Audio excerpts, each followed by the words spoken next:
Okay. Mic audio is on, audio is on, everything is on, everything looks good. Can I just do this for just why?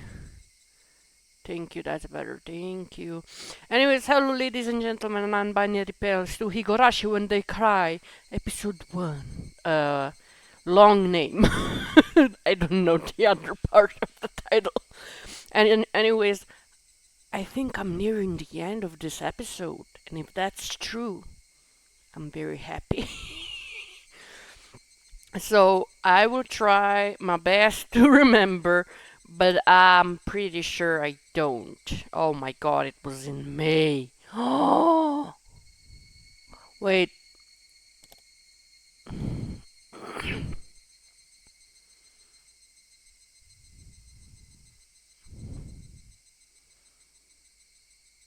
wait, where am I? Oh no, this is bad. Uh,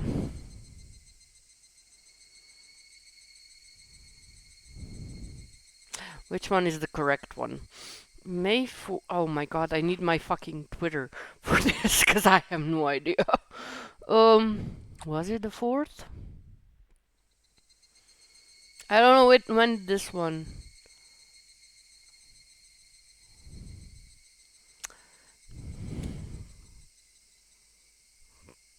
Upload 4th. Oh, okay, it's the same. Satoshi and I had what? All my well planned actions throughout the day turned to have been nothing more than a reenactment of what Satoshi has done. Oh, wait, Satoshi is the guy who died before main character. Okay, Satoshi has really been in the same situation as I was now. The friends he's gotten along with had changed suddenly and for no good reason. At least no one that I had noticed. Planned to kill him? Then, fearing for his life, as I am, he got a bat to protect himself and carried it around everywhere to practice his swing. And then one day, suddenly, he transferred. Yeah, he didn't transfer. I'm pretty sure he didn't transfer. There's no way. By the way, if you're annoyed that it's just pictures, don't be. It's a visual novel. It's what it's supposed to do. It's an old visual novel. Which, damn. Causing a pre-elicitation. I don't even know which year this was created. Causing a pre-elicitation to course through my veins. Starting near my head, it radiated upwards. From the top of my head to the soles of my feet, chilling every part of me without recourse. What did she mean by transfer? What did she mean by transfer? Was Satoshi still at whatever he was transferred to? Was he the only one who would be able to understand me? No, he did. I'm pretty sure he did.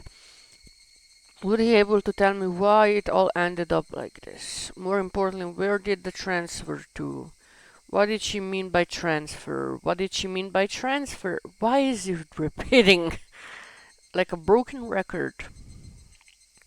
Before I knew it, I was at the front door. The fidget knob was hard to turn. Was nobody home? I wasn't at all for the occurrence. I reached into my pocket and pulled the single key attached to the. Oh, his parents are dead. Now I remember. Oh, fuck me. I fucked up. Ah, scheiße. I stepped in the entry just as I was about to take off my shoe. A chill ran down my spine. Someone has entered right behind me. Like a classmate messing around, standing right up against my back. Who? You're kidding, right? It had to be my imagination. Logically speaking, it was impossible for someone to be able to hide their presence within the personal space all through the door. But there was undoubtedly someone behind me. Hey now, Keiichi. How do you know they're there, even though they're behind you? Because I could hear the sound of flowing hair. How do you hear the sound of flowing hair? There's no other reason I hear that sound. That was the presence. Because I could hear the sound of them blinking. That's terrifying. Keiichi Maebara, there is no way you could hear that. Thank you. Moving like anything else that was warning me of that present. Common sense was telling me that I was just my imagination. I was just my imagination. There was nobody behind me. I began to raise the mental image of eerie figure standing behind me. But at the same time, I asked myself, if there was nobody, then what was I feeling? As an uncomfortable sensation crawled up my spine. Actually, wouldn't it be better if there was somebody there? Probably, but you would get hit, stabbed, or shot at. If there was nobody there when you turned around, would you be able to accept that? I would be able to answer all those questions just by looking behind me. But I didn't have enough courage. What the fuck, man? You're a weak ass bitch. Sorry. Didn't even do a simple text. Alright, I could just try speaking to them. The person behind me might answer me. It was a random thought. I didn't care how it went about it, just as long as I didn't have to turn around. If I had calmed down, thought about it, I would have known that wouldn't have solved anything. Who is it? I spoke in such hoarse, broken voice that I couldn't believe it was my own. I could almost feel them contemplating their response. I felt it. There was no way I should be able to do that. Calm down, Keiichi. It's all in your head. Answer. That time I was certain I heard it. As if hesitantly trying to answer my inquiry, I was certain I could hear the sound of somebody inhaling. I heard it. I heard it. I heard it clearly. It was a girl. Fuck me. Call the police. Call the cops. Call the FBI. I don't care. Just call somebody. A young girl. I didn't know who, but a tiny speck of courage in me, whatever reckless it was, inspired a primitive yet fitting solution to this current predicament. Yeah, sure, that's gonna help. Through chasing all the thoughts process in my head, suppressing all my thought and emotion, I began to collapse like a house of cards. Someone managing to twist my body and look back as I did so. Who is it? It was definitely there, right there. Somebody was there. Until that moment I turned around, until I brought the area behind me into the field of vision, they were definitely there. Are you sure about that? Falling face up, my eyes traced the remnants of the presence suspended in the empty space. It couldn't be. They were invisible. They looked like they weren't there, but were they actually still standing there? As I screamed, all the emotion I was holding and burst free in a violent wave. However, I was delicately calm as my emotional dam collapsed. The turbulent wave of pent-up emotion was skillfully diverted into a torrent of aggression.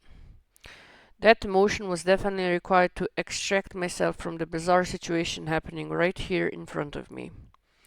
In my state of heightened lucidity, I entrusted my body to the fury the metal bat held firmly in my right hand, as if I'd drawn there by a magnet. Oh, don't you start swinging like an idiot. Immediately I said it would be the hardest attack to dodge. Remember reading something like that from a book about swordsmanship or something? Sure, let's... Okay, this man is not good. Rah! I brandished my will to fight. The after image of that amalgamation,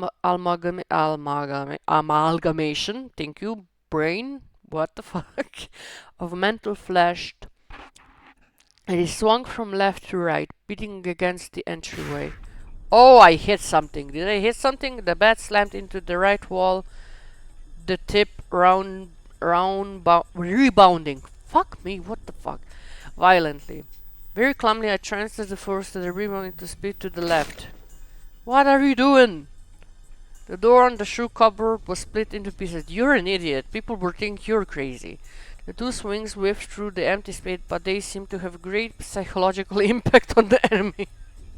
I could feel the panic emanating from that space. What? Did he lose it? Is this a mental break? I think this is a mental break. The tank was the only thing required. I extracted the bat from the cupboard I was embedded in and screamed as I spun my entire body around in a large arc. Wah! My scream shook the air, impounding my ferocious swing with every even more destructive power. Oh god. The sudden noises. Crack! Without mercy or restraint, my violent strike, with certainly fatal force behind it, shattered the top of the cupboard. None of my attacks struck the enemy, but my ferocity had certainly seemed to impact them. Breathing heavily, my entire body soaked in sweat, the invisible enemy, there but not there, dispersed. Breathing heavily, my entire body soaked in sweat, the invisible enemy, there but not there, dispersed. Oh, why is it the same times twice? When I was certain that the enemy had retreated, I locked the front door and latched the chain. No way had it I only feigned retreat and was now inside my house. Man has lost it.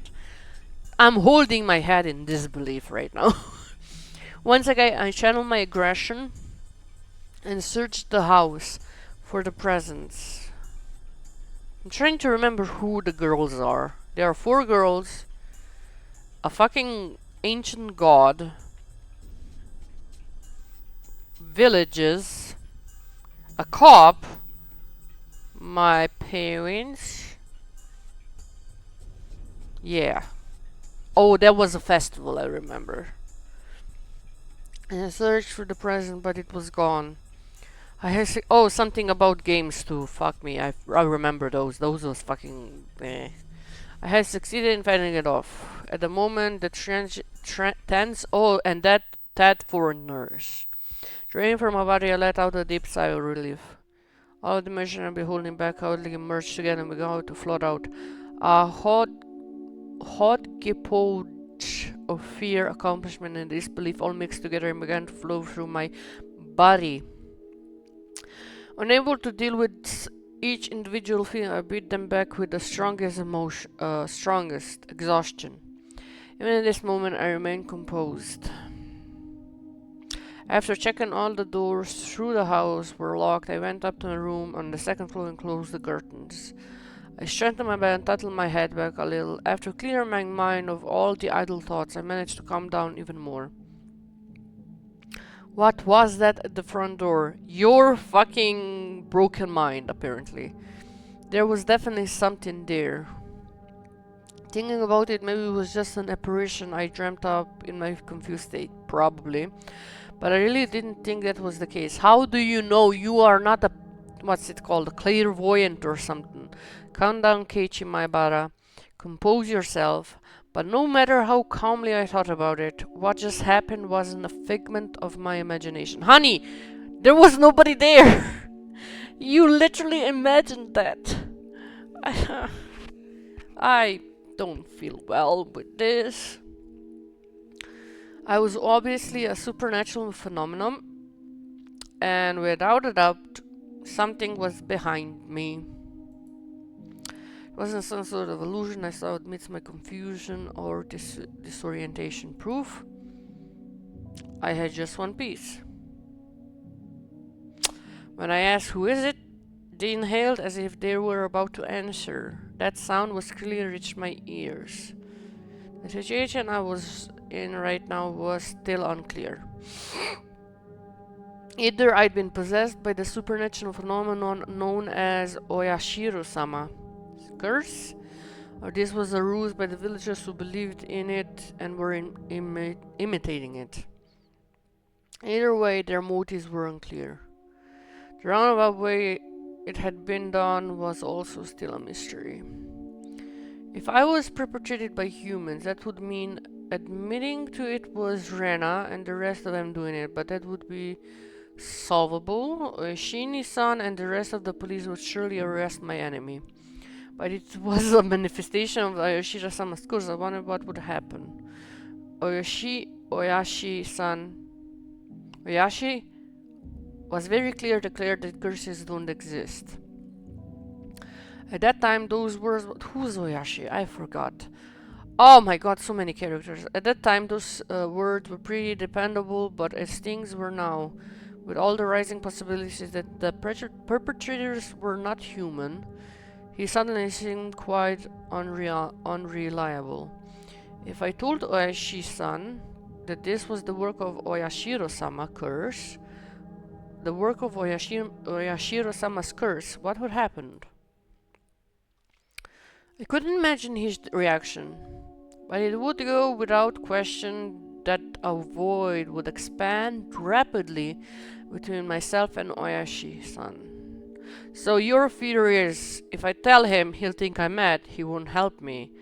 So your answer is, I'll keep quiet about everything and probably die. With me having a few allies to begin with, and not being able to confidently declare whether or not this was a curse or not, I was married to doing that. I can't repeat the facts of what just happened at the doorway to myself. It would be better if I didn't add what happened here to the memo behind the clock.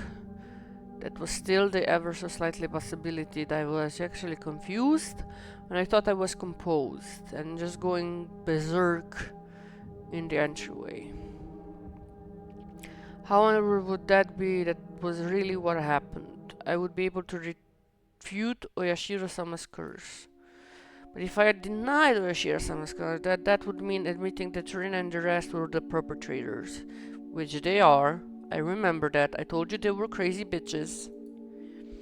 If I said that Rina and the rest were the perpetrators, that would mean believing in Oyashiro-sama's curse. What? By denying both of those, I would be admitting that I myself was losing it. The three options which I couldn't choose became a trilemma of sorts. They mixed together and formed a whirlpool in my mind, making my head spin. Once again, I strengthened myself, turned the head back slightly to cool myself down. Calm down, Keiichi. Accept what had actually happened as reality. Stop thinking of anything more than that. But I couldn't help but think of it. How wonderful it would be if I turned out I was delirious and everything up until now was a figment of my imagination. Oyashiro-sama's curse wouldn't exist and I wouldn't still be bested buddies with Rena and the rest. I would have to be crazy. That was the first time in life I ever wished for such thing.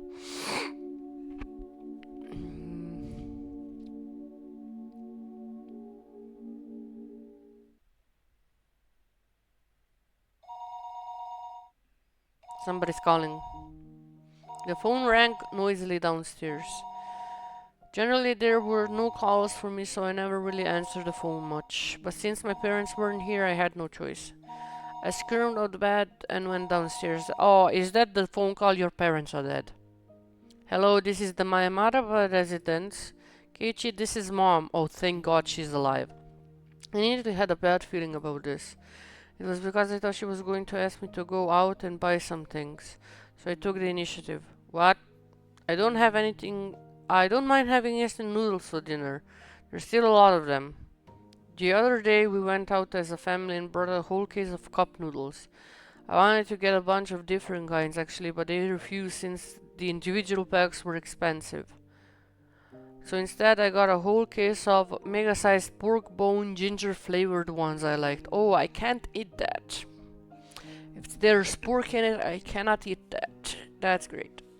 Though I do like the chicken noodles thing. Yeah, sorry, my brain. But my parents don't like strong flavors, I didn't touch any of them. So the couples were still full of them. So you see, they're releasing me for shopping, right? Keiichi, I'm not asking you to go shopping. Both mommy and daddy have to go to Tokyo right now because of work. Huh? Right now? This was really abrupt. What the fuck? You're leaving your kid at home alone? What? You are not good parents. Oh my god, you're already there. What the fuck? Lady! We left this after... Lady!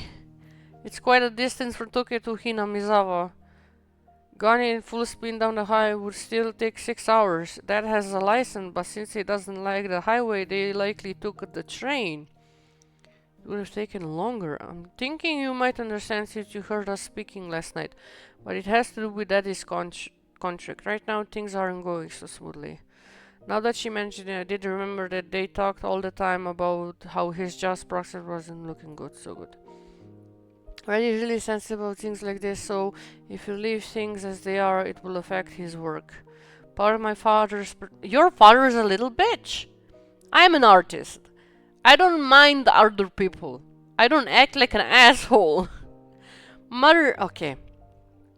Part of my father's particularly fragile artistic person. Your father is a little bitch. His motion chased as easily as the fall sky. Therapy.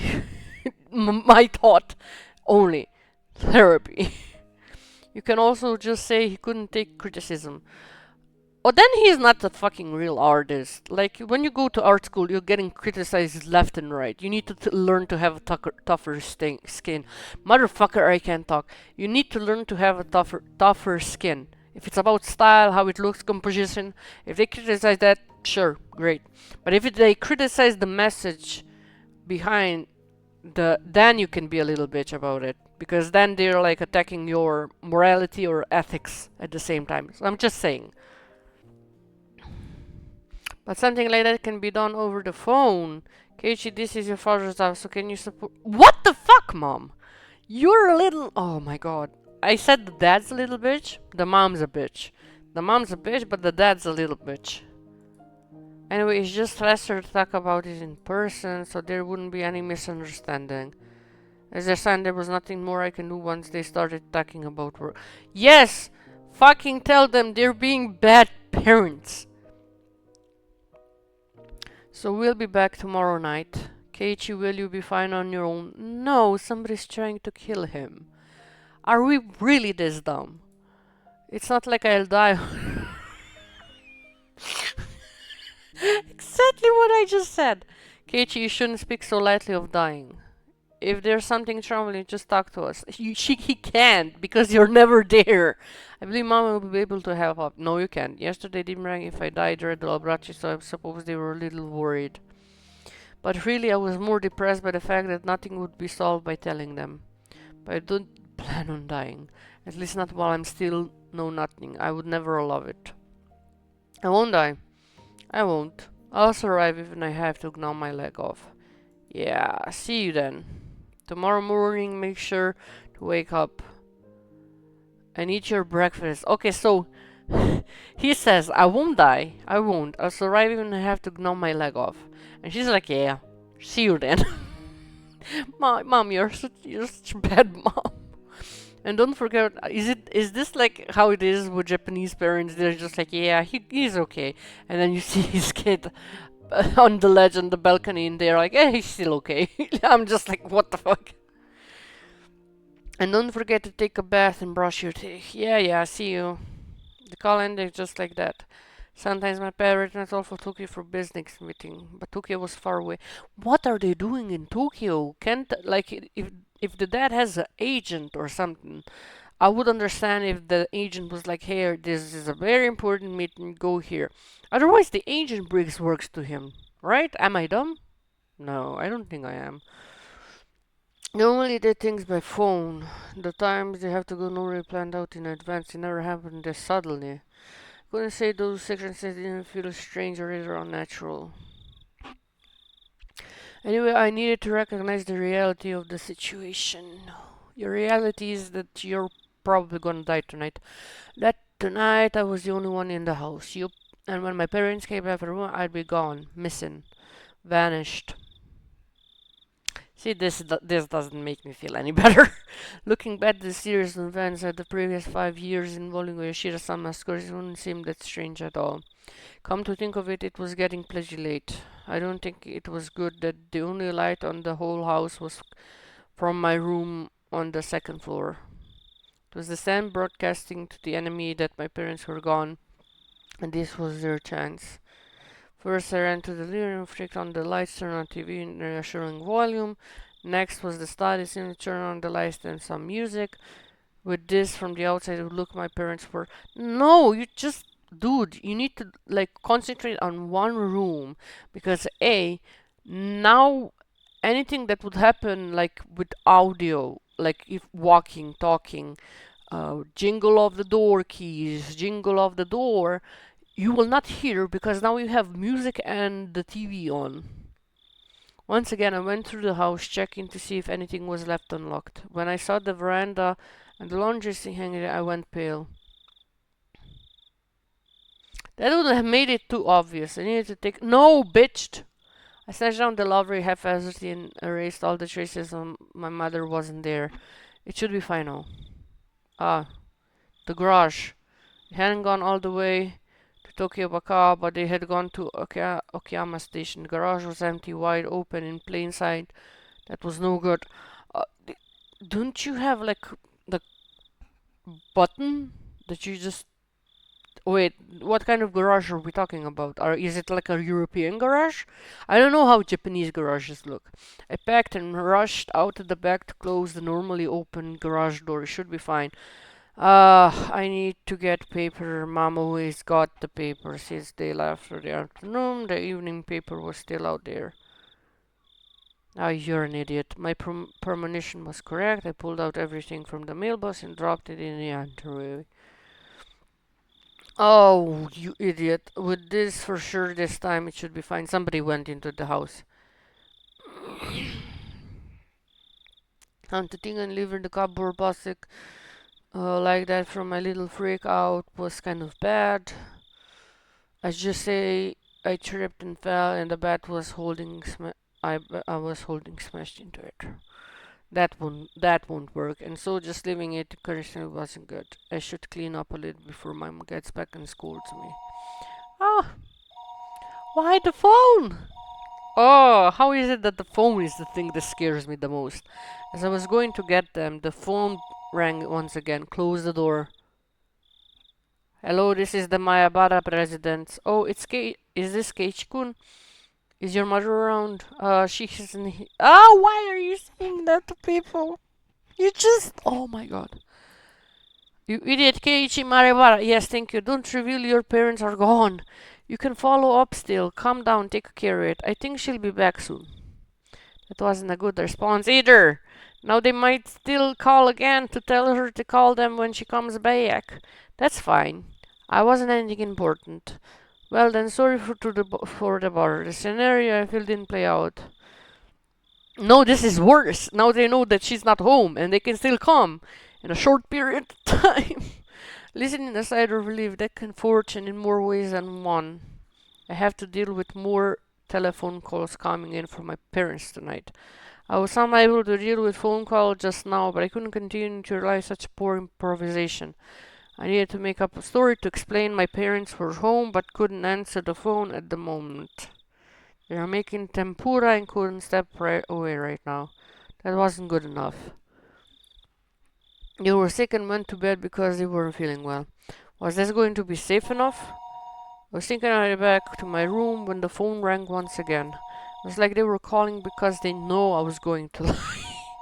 Oh, honey, you're overthinking this, I think. I didn't want to pick up, but I knew I had to. I suspect my parents weren't here.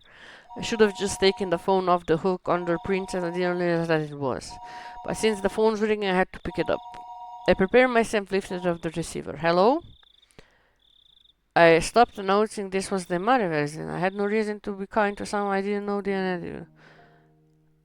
But unlike my uncalled for, the person on the other side sounded good and lighthearted. Hello, my apologies for calling so late. This is Oyashi from the Okinawa bookstore. Oyashi-san, is that you, Maribara-san? Good evening, good to hear you're doing well. Wait just a moment, please. I grabbed the portal hands and rushed to my room with it. Was the same no matter where I was since there was no one else in the room, but I wanted to be in the spot that just felt a bit safer when speaking on the phone with Oishi-san. Who is Oishi? I don't know who Oishi is. God damn. Sorry for the wait. How are things? Anything changed since then? Since then, when was that exactly? There was something about the brazen way he talked and rubbed me the wrong way. The last time I spoke with Oishi was 2 days ago. I stayed home from school, met Oishi on the way back from the hospital, and we headed into our lunch and had a talk. Then after that, Mia came to check up on me. Whenever I spoke with Oishi, they always knew about it. I was like since the first time I met him. Today's phone call will be found out by them as well. Hello? Can you hear me, Mayabara-san? Huh? Oh, sorry. What did you say? I asked if anything changed since last time. There wasn't an answer, so I got a bit worried. Not really. The words stopped in my throat. There was a ton of stuff that happened. All of it baffling. What should I talk about? I don't understand any of it, but I should try asking. If I didn't ask now, I might never have another chance. This night, when my parents aren't home, I had no guarantee I would make it through the night safely after all. Well, it seems that someone is after me? Really? It could all just be a coincidence, but the day I missed school when I was sick, two of them came to check on me. Which two? Rena and Mion. They started asking about how I had lunch with you. What's next? They left me some mochi when they came to visit, but there was a needle inside. Fortunately, I didn't somehow swallow it. I wondered, could that have just been a threat? About the needle, it was just one of those coming sewing needles you see all the time. There was a hole to the string through. Not that, my brother, the needle itself. That's evidence. It could be useful as proof that they threatened you. Where is that needle? Oh, that's right, that's it. I dropped the receiver and rushed downstairs. When I crossed the moosey, I had rooked the trail, but the needle was a valuable piece of evidence. I'd certainly thrown the mochi and needle at the wall together. It was there, and it would be on the living room wall. But my prudent mother had cleaned the living room wall, and there is no trace of mochi left on it. Could it be that I dropped the gap between the wall and the carpet? I frequently searched running my palm along the path, but nothing turned up. I tried moving around the sofa and that's pulling the carpet and then flipping it around, but I couldn't find the needle. Did mine clean on everything without noticing it? It was just 2 days ago. I didn't know what they collected the burnable trash, but it may still be in the trash bin in the kitchen. I rushed and opened the lid of the pail, poured into the contents, but even at a glance I could tell it would be incredibly difficult to find the needle in the pile of trash. In the trash bag, I know I tried running my hand through it. It was gross, but I was looking for a needle. If I felt a prick, it will be able to find it.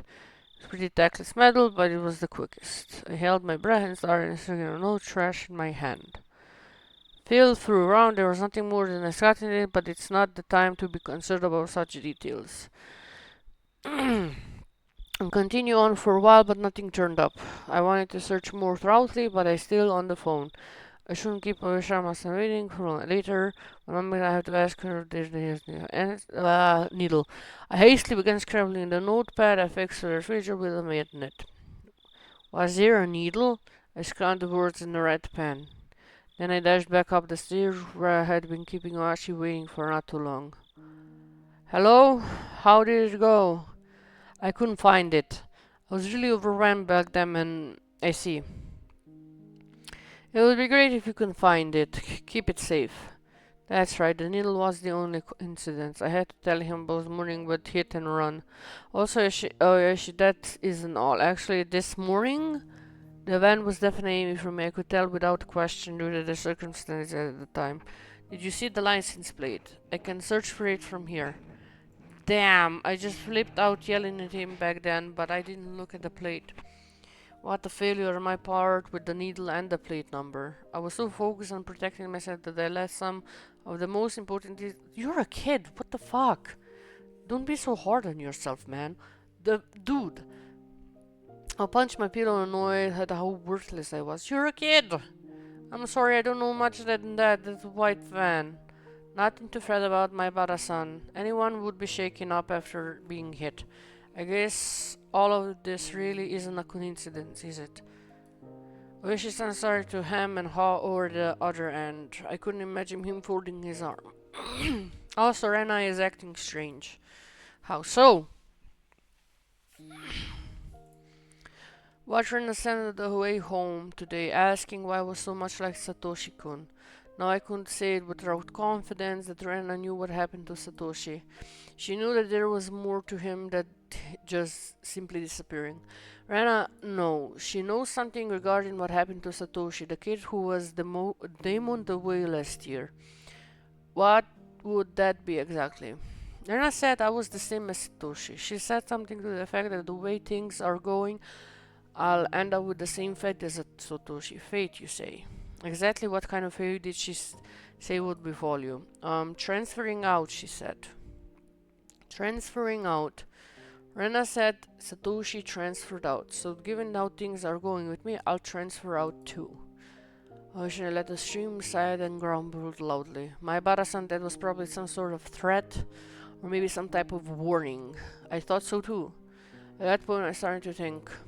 Would it be prudent to sum up everything that had happened up until now, the mechanism of some human perpetrator? Or in the theory of being Rena and the others, I was left with Aoshi-sama's curse actually existing as the only other explanation.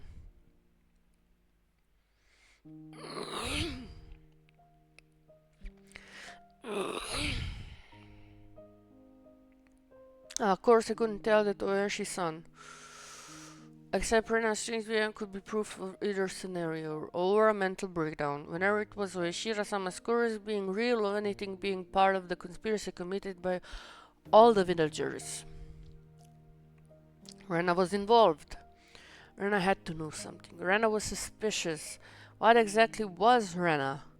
I couldn't help but think she was somehow involved with the prior string of mysterious deaths. I seem to recall that Oeshi-san had admitted that he had dug into Rena's past a little. It was probably just downplaying it when he said a little, meaning he'd actually dug pretty deep most likely. I wanted to hear about Rena. I wanted to know what happened at her previous school, among other things that were still unknown to me. If Rena was somebody I should suspect, no, not that. I wanted to know the truth.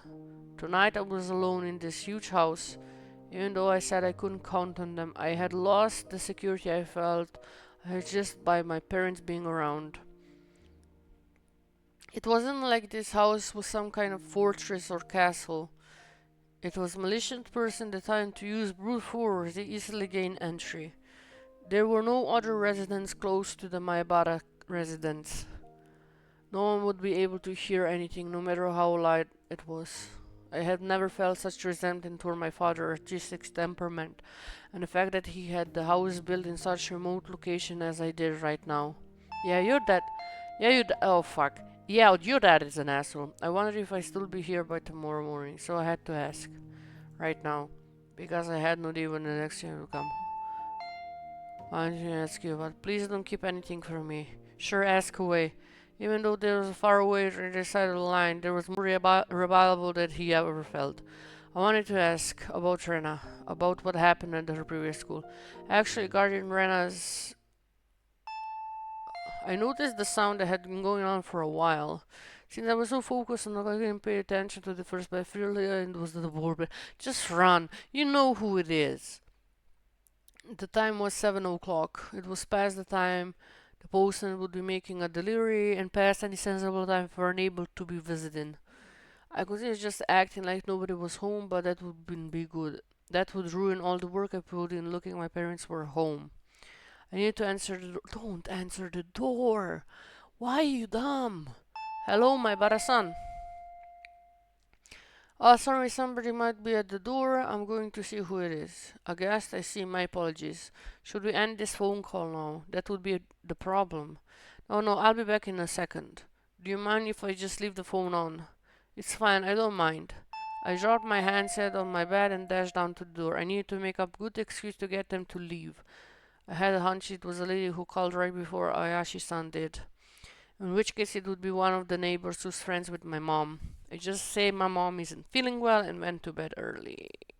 That would be the easiest options. It's not. It's probably one of the girls. You fucking idiot! Look at it through the keyhole. Look through the. It's behind asking my mom if the bell continued during allegro interval. Somebody didn't answer after. Go home, wouldn't you?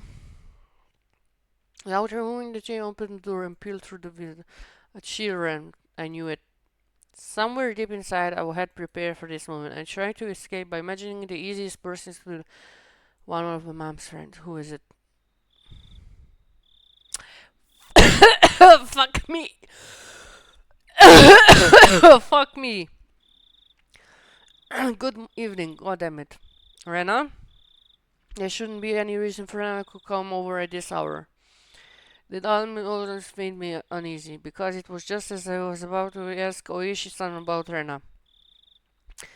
I wish I could have chalked this up to the mere coincidence, but those unsettling words from me on several days ago echoed back to me.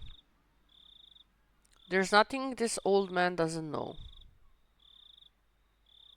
Please don't be. Are you alone right now? Yeah? Mia wasn't with her, but that didn't change the situation at all. Why did you come here? Hey Keiichi, I'd like you to open the door so we can talk. Hell no! Hell no! No! Hell no! Can I come inside? I wonder. No! It was true that speaking through the chain door wasn't the right way to talk to a classmate. But, at my hand, the stage has to be on at night. Don't worry about it.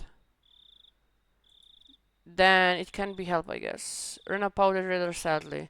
But she kept smiling. At least her effort to keep that smile up was quite pitiful. Even though she was talking in my eyes, I didn't lower my guard. Thank you. Thank you, Keiichi. You're being actually smart for once.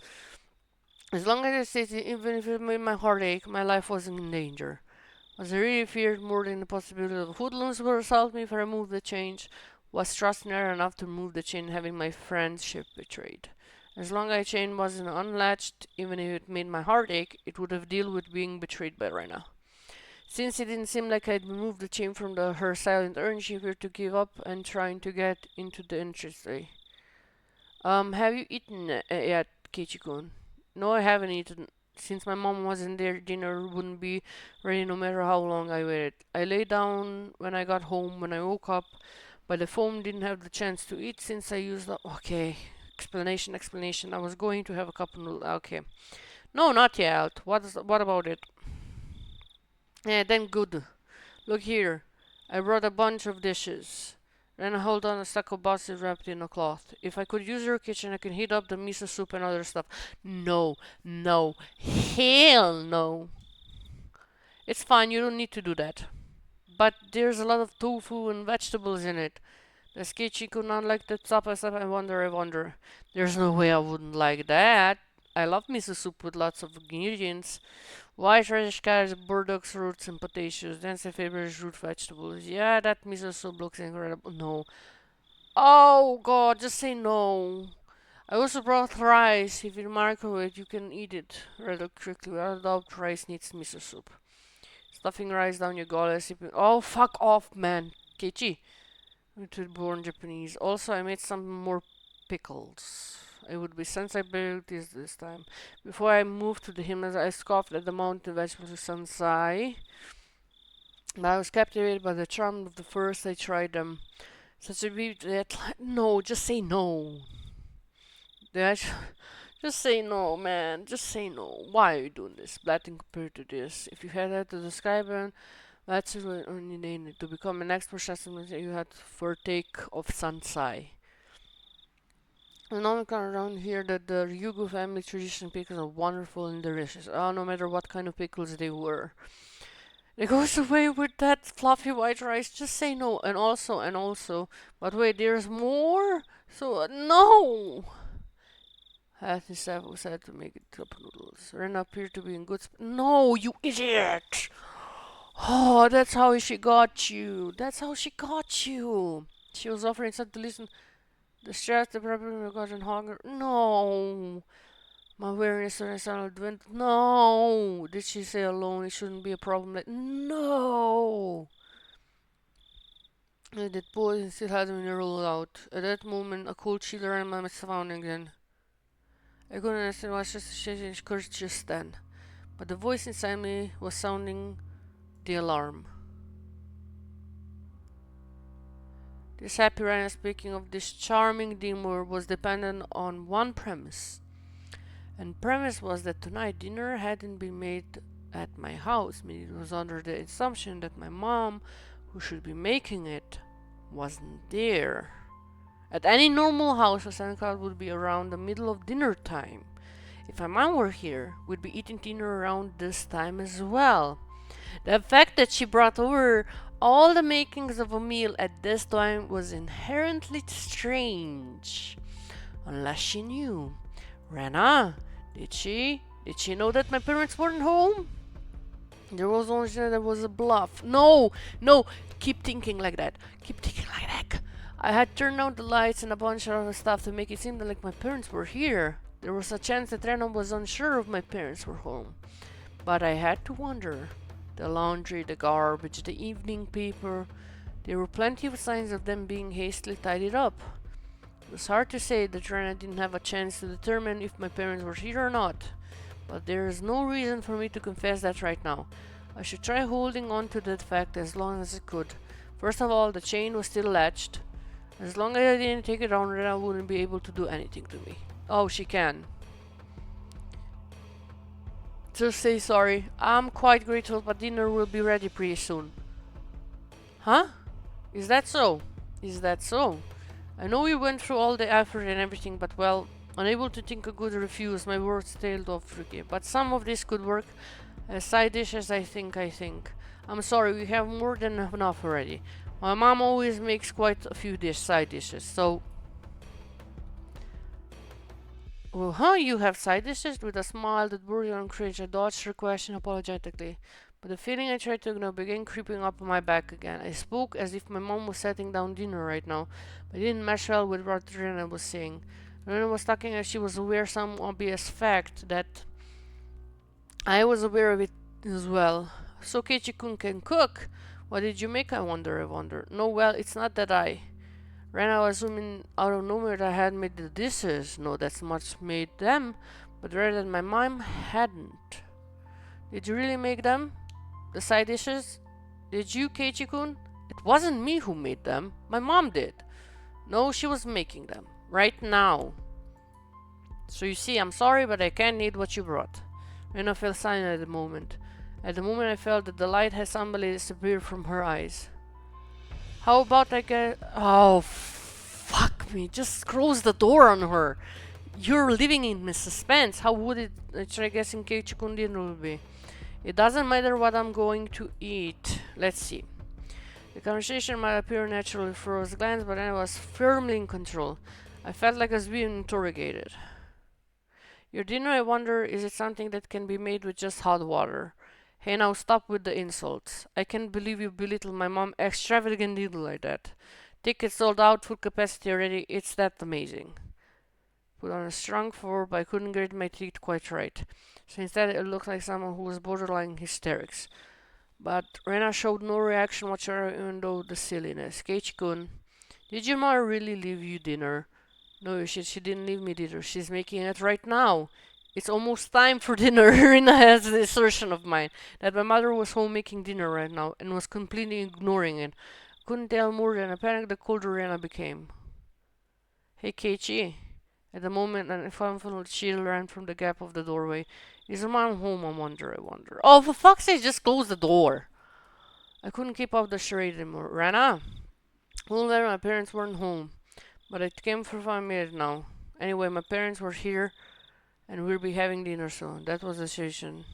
So I answered. I told her she was here. She's here, of course.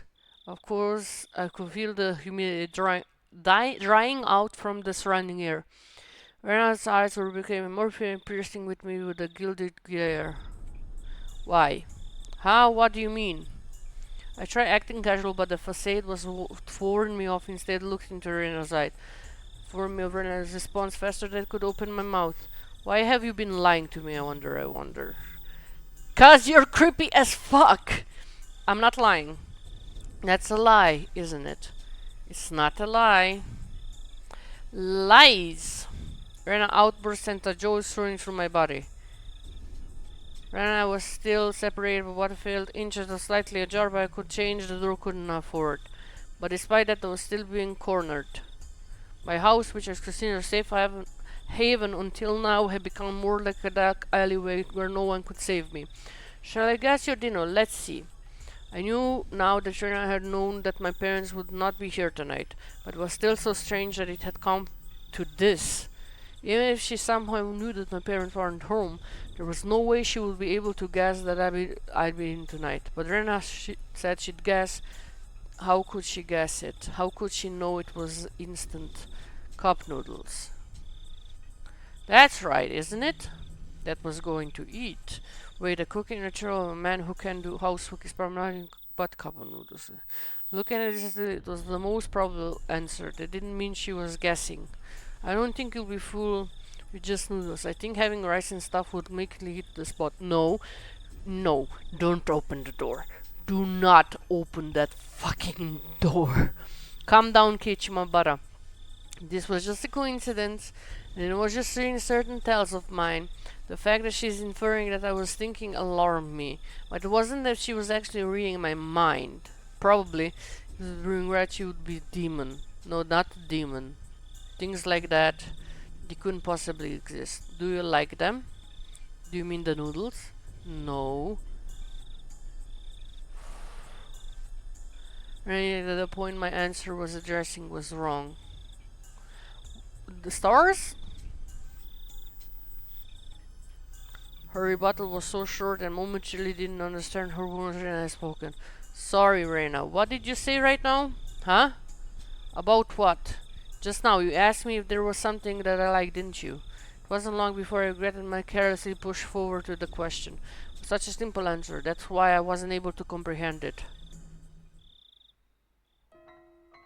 Pork bone and ginger flavor.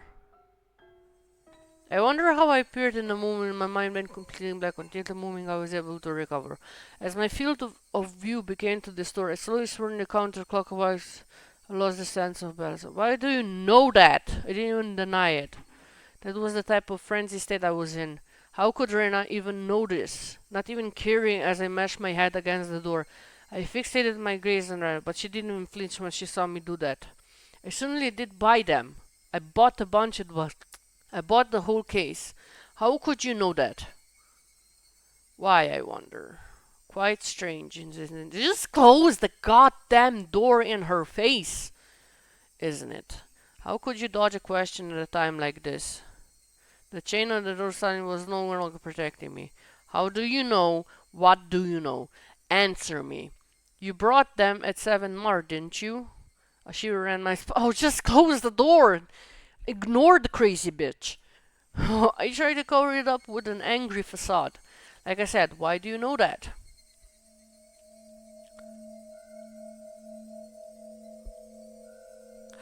Oh my god. Why?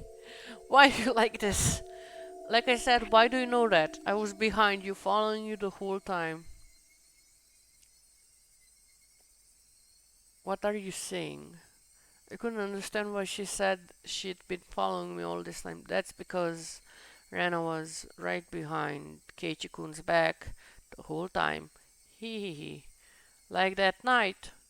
The night I absorbed my phone conversation with Ocean, I didn't even sense her being there, standing behind the door, behind me, standing there, just like that.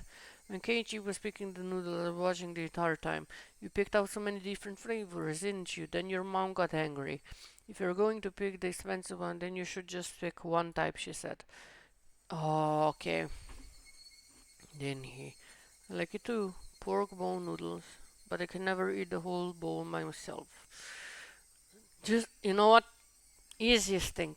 Close the fucking door. Close the fucking door. Take the bag. Be prepared. My brain was paralyzed, dulling my senses. It might have been a defense mechanism to diminish the fear I was feeling to non-traumatizing levels. With the fear beginning to diminish, the fog enveloped my mind was cleared away. Then I could understand what Dara was saying and started to put meaning behind her words. Even so, my fear didn't subside completely. It was like I was standing at the edge of a cliff. Eyes closed so I didn't have to look down. It didn't actually solve any of the basic problems. I slowly took a step back and it withdrew and I advanced. So Keiichi-kun, can you open this? We can eat dinner together. I'm sure it's going to be delicious, so okay? No. Crammed to the crack of the door as if trying to mind of unraveling the chain.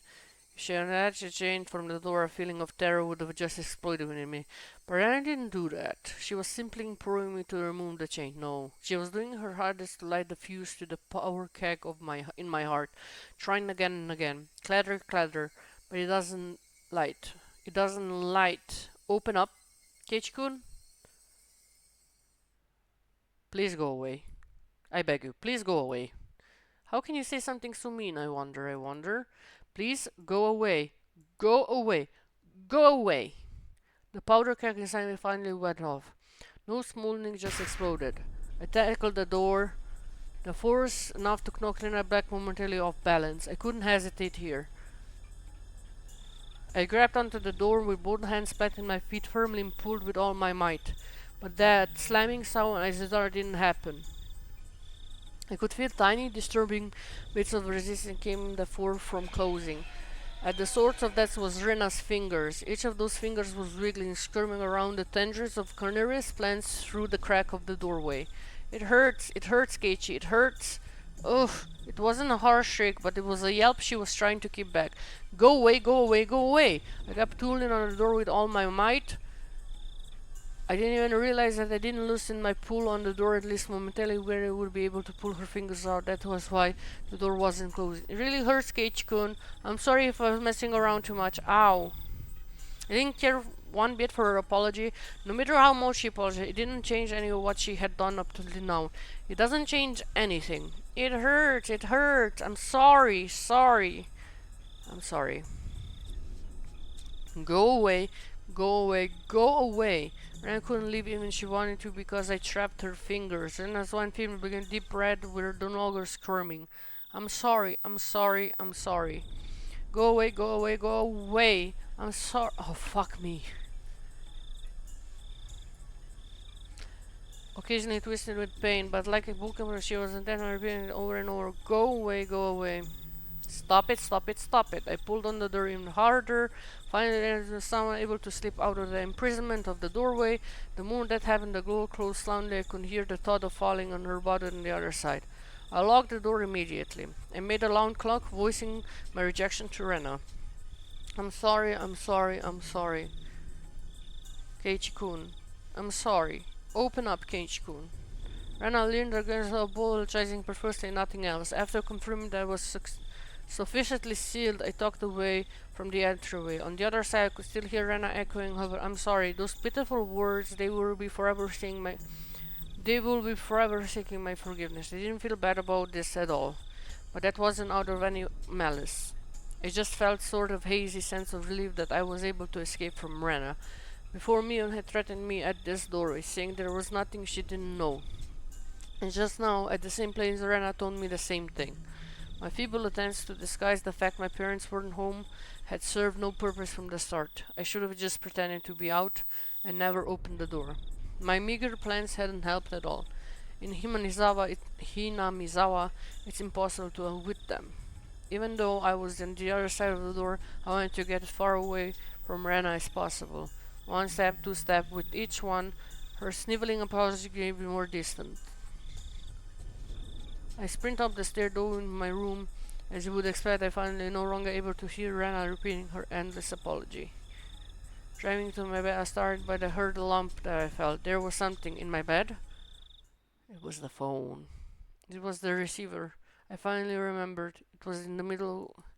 Looking at the clock, apparently much time has passed since I went downstairs. Could be my clock had run out of batteries.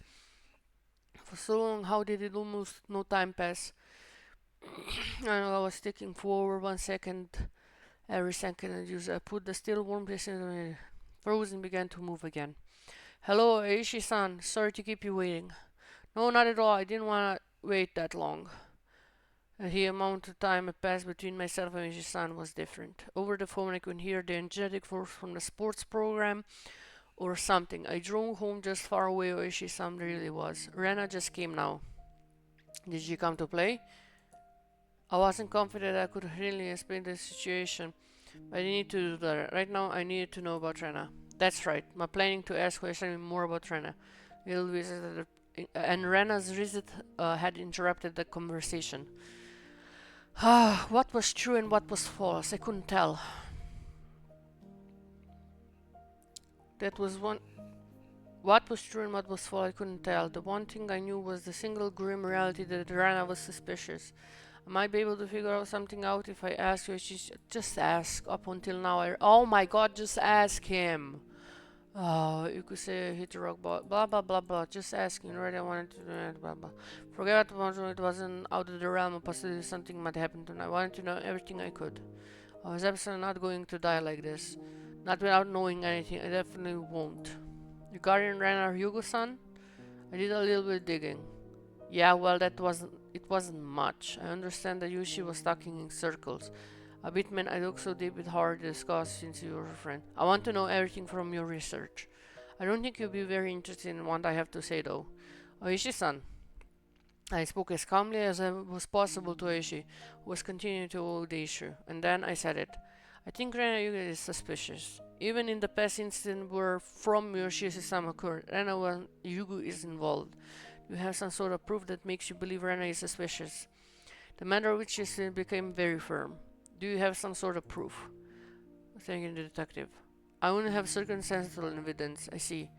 I could tell even on the phone he was how disappointed Aishi-san was. Pulling on the fishing line where he felt a bite only to reel a bit. Disappointed but ready to cast out the line once more. That's how it seemed. Aishi-san, you can do anything without psychical proof, can't you?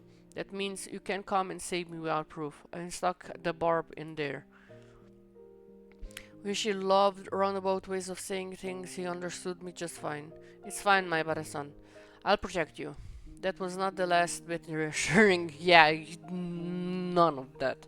She was just using me to continue the investigation. I was just going to get killed and my corpse would be an important piece of evidence. That was all I was to him. Never mind that. Maybe no concern to your investigation, but it's all over for me when I die. Rishi went silent on the other side of the line. That may have been too blunt, but I didn't care. All I needed to relate to Ishisan was that I was currently in a very dangerous position. So please tell me. Tell me about Rana. Okay. How long is this? Because my throat is hurting. And I was playing this game for like 7 Let's Plays. That's the... Wait. Give me a moment. Higurashi when they cry. No, not the anime. Game. Wait. Episode 1. Length.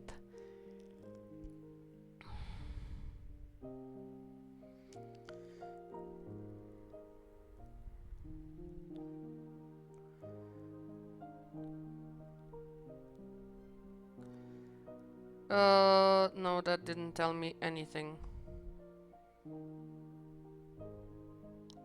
10.5 hours. How long was I playing though?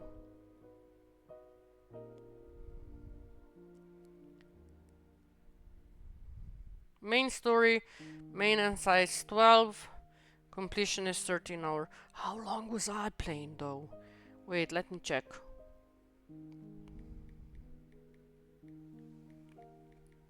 Chucky Bunny.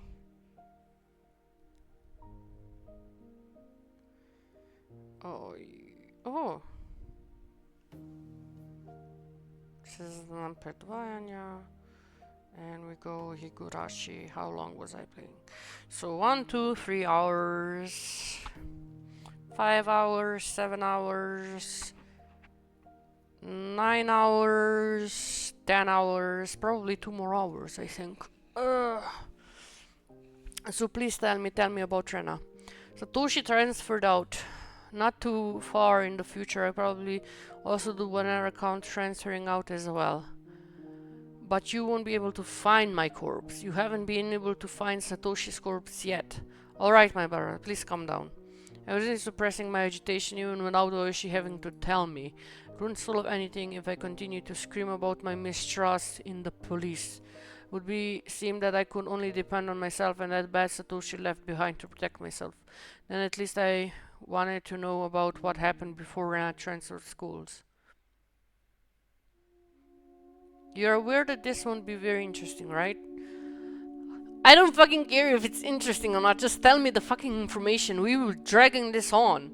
Oyashi-san, realizing my resolve couldn't be swayed, finally caved. Right now, to me, there is nothing that I'll find uninteresting. Please. There are 3 things I need you to agree to. Okay. Please keep this confidential. Also, part of this may be speculation, not all of it may be true. Are you still interested? It might not be true? I don't understand what you mean. There isn't one main investigation for the mysterious change of deaths in Himanizawa. Each one is treated as its own individual case. Thus, Reina Yugu has never been linked to any of the investigations. Basically, you see, this isn't an investigation of Rena done by the police, and it is a personal inquiry, is what you're telling me. This'll make things a lot quicker since you understand. All this is from either phone calls or meeting and interviews, so they aren't corroborated. I'm asking you to take this all with a grain of salt, is what I mean. Dewey handed with agreement. All of this just from what you heard. Yes, my apologies. It's all the personal investigation, you see. That thing before you said you saw Rena's shard, didn't you? I'm sure I heard you say that. Pause for a moment on the other side of the line. I told you that too. Wahaha, please pretend you didn't hear anything about that. I don't care about Oashi's having certain obligations and responsibilities. I also didn't care that there was no proof. Even they were just rumors, there's no smoke without fire, after all. Please tell me, Oishi-san. Understood. Oishi's finally opened the tight lips of his. It seemed that Rena lived in Hinamizawa a long time ago. She had moved to Ibaraki Prefecture after she finished elementary school. Then following that, right after transferring, the unfortunate incident with the breaking of the school windows happened. Then Rena confided to the doctor. It was Oyashiro-sama. That was all that he knew. Okay, so then isn't much difference between what I know and what you know, Barasam. Then what part of the investigate further? I didn't need to ask. It was the incident that happened just after she transferred. The incident was responsible for and what she divulged to the doctor afterwards, correct? Yes. After you learned about that, you started suspecting Rana and the others, didn't you? Yes, I did suspect them. So they're the ones after all.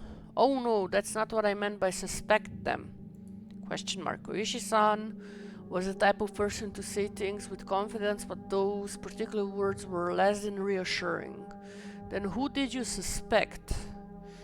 That it was Oyashiro-sama? Huh? That Oyashiro-samas really exist? Yeah, right. Well, haha. Oishi's laugh was quite dry, certainly not the kind that would make you want to join in.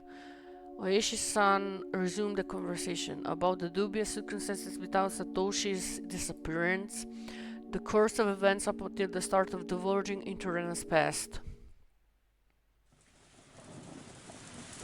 Oh god, why? You just wanna make my heart break. Oh my god. Just then there the thunder in the distance, and a heavy rain started pouring down. It came without warning. Rain so heavy it felt like it beat you down. I had left the window into my room open a crack to let the heat out. The violent wind danced into my room, making the curtains flap wildly. What is it? Oh, nothing. It started raining heavily. Sorry, please continue. I got up while still on the floor and closed the window. I said at the beginning it was an incident, but because neither of the school nor the victims filed charges, the police was never involved.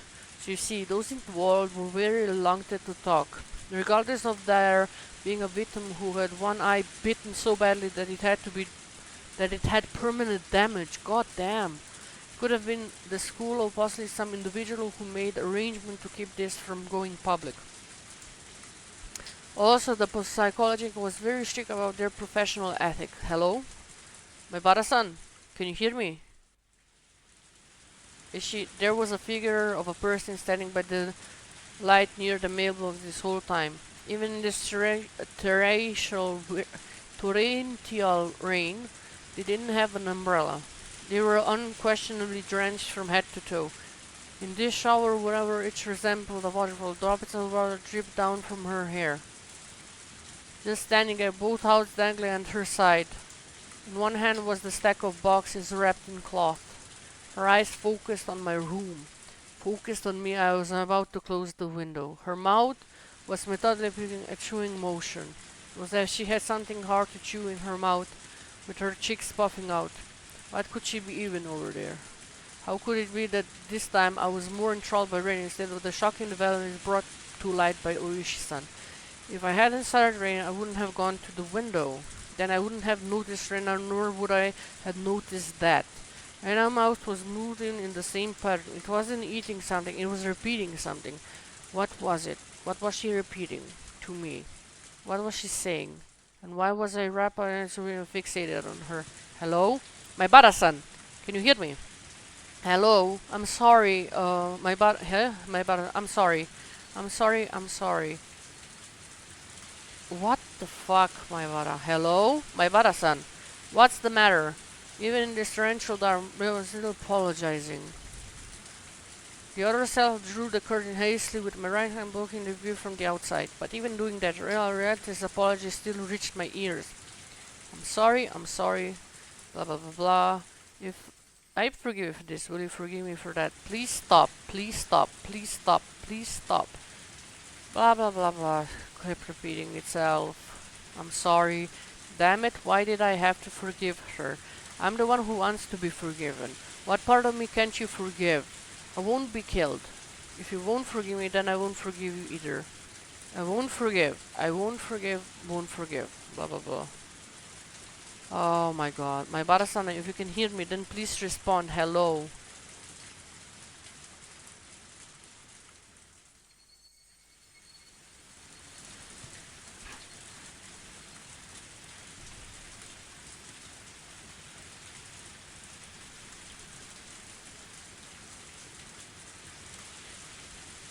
You have received new tips. Split personality at the 7 Mart.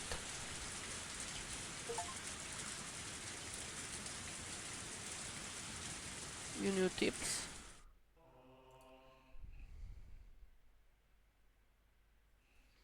I see it in movies quite often, but what is it exactly? Multiple personalities are thought to be of escapism. Multiple personality disorder is a form of escape? Correct. The exact mechanism is not fully understood, but it's believed to be a type of defense for the brain to retain mental stability. Hypothetically, poor people imagine themselves as wealthy in a form of escapism, isn't it not? Is this also a form of multiple personality disorder? It wouldn't go that far, but broadly speaking, one could infer that.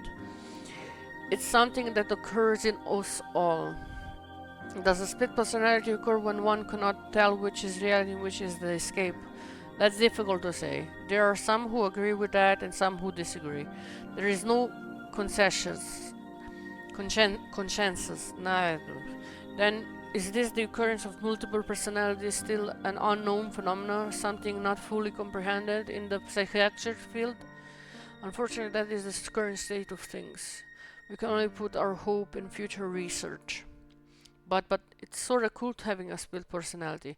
What kind of people get split personalities? Recent studies find that those who develop it, or rather those who are more susceptible to developing it, may be genetically predisposed or may have abnormal mental development. Some say that childhood abuse increases the chances.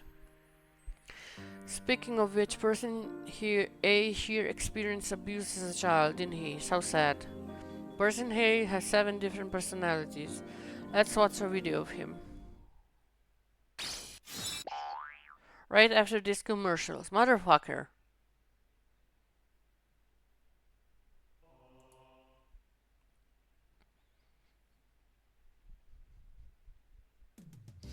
The 7 mods was a bargain supermarket with food and alcohol. What's this stage? So many. There's no reason to get all these different kind, is there? I fluffed all the different alcohol into the cart. Cup noodles have gotten so elaborate recently, and there's a bunch of different types. I want to try each of them at least once. I know it's pretty self-assuring, but I thought at least give it a try. Keiichi, buy them in the big case. It's cheaper. That faltered. You motherfucker. Well, I had a feeling it'd end up like this. Then knew there was no point in him butting in. Then I only get to eat one kind. I get bored with it. I was resisting as a formality. I had already given up inside and I wasn't sure which case of noodles to get. If you can pick, then mommy will pick. Why do you say mommy will pick for you? You don't have to rush me. I quickly sort the cases of noodle what I want. Pork bone and ginger like cup. Hey Keiichi, can't you get a more normal one? I felt if I let my she err on the side of safety and get soy sauce or salt flavored. Pork bone is good. I don't want a big bowl of tasteless stuff. I remember insisting that the noodles I picked were the right kind.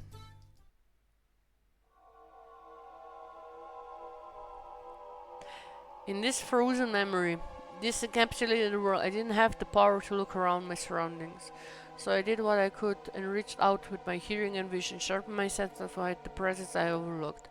No matter how much I searched through my field of vision, I couldn't see Rena.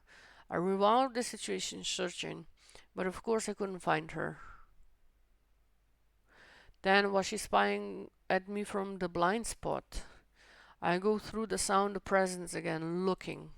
I could sense the other customers. They were all mixed about, moving as they pleased. There was nobody looking over this, and no one trying to get behind me. Not here. Couldn't be here. Probably wasn't there. I could definitely notice if somebody was right behind me, even when I wasn't on my guard. I smiled wearily at the thought of using a vague word like probably right before contradicting it with definitely. Then I paused, my mental replay as a chill ran down my spine. There was definitely a presence like a shadow behind me. That was a terror unlike any other. If a presence really had manifested behind me, I would have turned around to check for it. But the world had moved on, and there was no way for me to turn around. While carrying the frightened shadow on my back, I was gleefully running around the store searching for a case of noodles. Running through the instant noodle section, bad mouthing my mother, but there was a presence constantly on my back, sticking to me like a shadow. No way to see what it was, realizing it now after the fact was horrifying and repulsive. In that moment, I was running around gleefully, carrying the cardboard box, tip-tap. But listening to the moment, I could hear footsteps other than mine going pit-pat with every step. Tip-tap, tip-tap, tip-tap, pit-pat, pit-pat, pit-pat, and so on and so on. While I was running, the sound of those barefoot steps going pit-pat were right behind mine. Me running around gleefully in that closed-out moment in time. But I didn't hear it. No, I heard it. That's why I remembered it. I didn't think I heard anything. That's why I didn't turn around. That's why I didn't turn around. In that moment, the pit-pat of the footsteps were following me the entire time. I couldn't run faster and escape. I couldn't run any faster than I already ran at that time. I couldn't turn around. Turn around before, not once. I hadn't turned around. Then I returned to my parents and started talking. The shadow-like presence was right at my back. Since I didn't move, the shadow didn't move. This is why it made no sound. That was all. At that time, I hadn't taken a single step when talking to my parents. I was just standing there. This was undeniable. And yet, I heard it. A pit-pat, pit-pat. That shouldn't be. If I took 3 steps, it followed me 3 steps. Wasn't that the rule? There was no sound other than that. At that time, the entire world had gone dark, a sudden darkness. It was the end of my reflective journey. I was tired. I wanted to end it. Somebody turned on the lights, except my body couldn't move, as if I was sewn into that moment in time. Pit-pat. My past self hair stood on end. That's impossible. Now that's just breaking the rules. I haven't moved, so you shouldn't be moving either. I couldn't move, so you shouldn't be able to move either. Follow the rules. Pit-pat. Yeah, that's the sound echoed in the darkness once again. The hair on my back of my neck prickled up on end. It was so close. It was hard to tell whether it was touching the hair or not. Why couldn't I move? Like how the presence was moving behind me. I quickly realized I could move. It's just that I was scared and didn't want to. But that was the only time I could turn around. It was something unforgivable in this moment in time, but I needed to turn around immediately. As if in my... Hello! Welcome, alarmed monkey. Where was I? Sorry, I'm reading Higurashi when they cry. Yeah, that's you. Hello. Sorry, just reading here, and I got so into it. I began to administer pain like a needle being struck into my every pore. I turn around. I turn around. I'm not scared at all. I turn around. Sure, we can read together. I turn around. I'm not scared at all. A scream I was unable to vocalize. Raw. I turn around. At first I couldn't understand the meaning of it. What? What is this? The situation in front of my eyes, it was like a mouth biting an apple, slurping the juice, the way you would do with an apple. My mind was beating it in. It began to munch down, slurping the juices because it. Oh my god. Oh. Sus. Yeah, sus. Definitely sus. But everybody's sus in this game, so it's like a normal occurrence by now. Rena is sus, Miro is sus, fucking the detective is sus, everybody's sus. Because it wasn't like an apple. Meaning, what was in front of me was...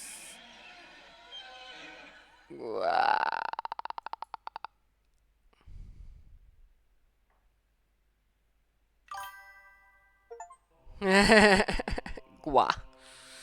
Okay, is there... Continue.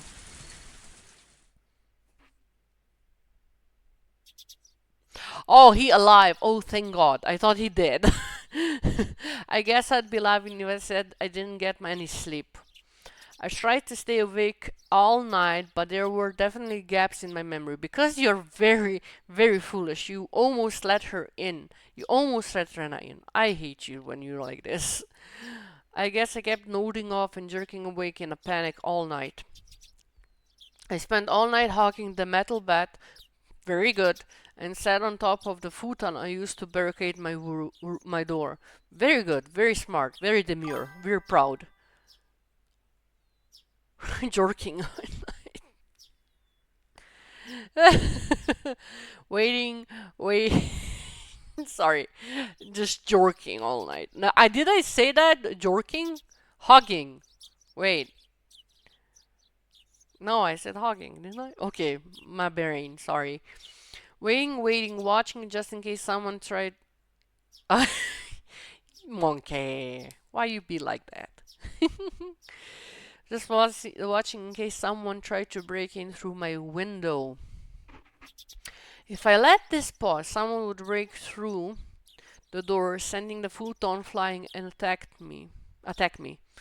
But if I stop watching the window, someone will break through the glass and attack me. Yeah, that's the fucking worst thing. You have two entrances, either the window or the door. One is getting attacked. I tried telling myself I was just being paranoid, but I couldn't sleep. The thought of being vulnerable, oh my god, English, why are you feeling me right? The thought of being vulnerable, fucking hell, vulnerable. Thank you. I'm still not gonna say vulnerable. Vulnerable? Okay, scare the living daylights out of me. Sorry, it's just some words just punch you in the gut. If I sleep meant taking that risk, I didn't need it. How are you alive right now? I think you haven't slept the fucking whole week. It was so much better to just stay awake. At some point during the endless cycle of nodding off and jolting awake, light began to shine outside, but that was it. Oh, but he has to go to school now. Oh no, he has to go to school now. That's gonna be a bad thing. Wasn't so much a Morgan, it was just the sun simply having risen. Yes, yes, it is hard. Thank you. Thank you for being understanding. I snuck a peek out through the curtains. Rana was gone, thank God. I couldn't see her anywhere no matter how hard I looked. Finally, I could breathe a brief sigh of relief. The night was finally here. I'd be lying if I said I wasn't tired, but I didn't feel like sleeping at the moment. Yeah, you're probably exhausted. Just saying. I still had time, but I needed to make my own breakfast, so I better get started soon. Skipping school was also an option. Don't skip school. You know what happened last time you tried to skip school. Mio, like Rena is her own batch of crazy, but Mion is even more fucking crazier than the woman is calm and collected, and she will fuck things up for you. With my mom gone, it'd be easy to play hockey. Honestly, hooky. Sorry. Honestly, I debated it. The risk involved in leaving my house was incalculable. Thank you. So staying holed up in here was probably my safest option. That would be true, but we both know that's not true. But staying here wouldn't solve anything, exactly. Oishi-san wouldn't help me without cold, hard evidence. Neither he nor my parents. So unless I found some sort of proof, this relentlessness would never end. Oh, fuck me, that's true also. Yeah, they won't leave you alone. You ingrained yourself in their group and now they're just like little parasites. I stretched my body, tilted my head back, and closed my eyes just as I did every morning. Oh, I regulated my breathing and regained my senses. Calm down, Keiichi Maebara. Then I farted. Calm down, Keiichi Maebara. Let's go to school. Let's wait until they said they are trapped for me. But that didn't mean I just going to twaddle my thumbs. I needed to avoid the trap and secure irrefutable evidence. How will you do that though? You don't know where the other boy's body is, nor do you have a crime scene, nor do you have a motive. That's three things. Then 4D chess energy, definitely. Like fucking Star Trek chess. Oh my god. Take note of the plates of any car that drives by. If I see someone suspicious, check their clothing and face. I wasn't just protecting myself, I was preparing myself to turn their attack against them and retaliate. Yeah, but you'll be dead, basically, if you do that. You'll be dead. Like, there are two options when you're in a life or death situation. You either remember the details and you die, or you fucking run, or fight for as your life dictates. You can, because otherwise you're just dead. There's a reason they say flight or fight. Just don't die. Fight like a man, but don't die. The tension was similar to two samurai were both, but you see, that's the fucking problem because there's five of these, no, four of them. Yeah, there's like four of them. The four of them took down a grown ass man. I'm I'm a teenager. I'm pretty sure I'm not gonna survive four of them. The tension was similar with two samurai were both aiming to slay each other with a single motion as they drew their katanas. I was not at a disadvantage. There's four of them. So that's a disadvantage right there. I would have a chance to retaliate. How? How? The fucking last Let's Plays that I played, you have no way to retaliate. Oh, not with that attitude. I'm sorry, but the man is like either a scaredy cat or just freaking out. There is no like stand up and fight. Like they're fighting a god basically, or maybe a personality eater or something. I don't know, man. I finally felt a bit of courage. Let him cook. Yeah, yeah. We will see. I finally felt a bit of courage growing inside my chest. All right, let's go to school. I tightened my grip on Satoshi's bed.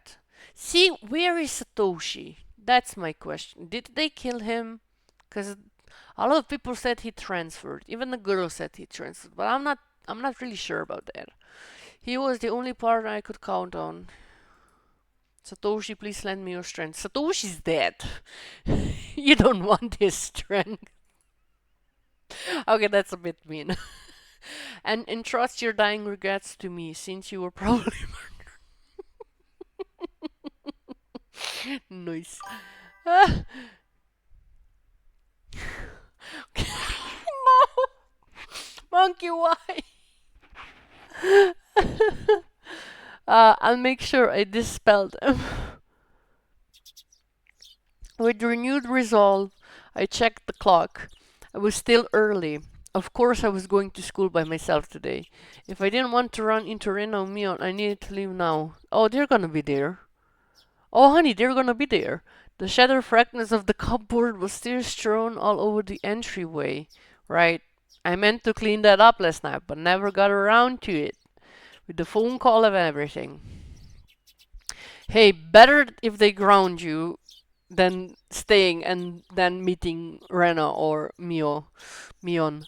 If my parents came back and saw this while I was at school, I would never hear the end of it. I'd still be wasting time if I cleaned it up right now, and consider what happened if I ran into Rena or Mion. It wouldn't be too late to clean up after I got back home. True, true, very true. Making extra certain that the doors were locked, I left the house. She's outside, she's waiting with a bat. Bada-ba-bam. This guy is more scared of his parents than getting killed.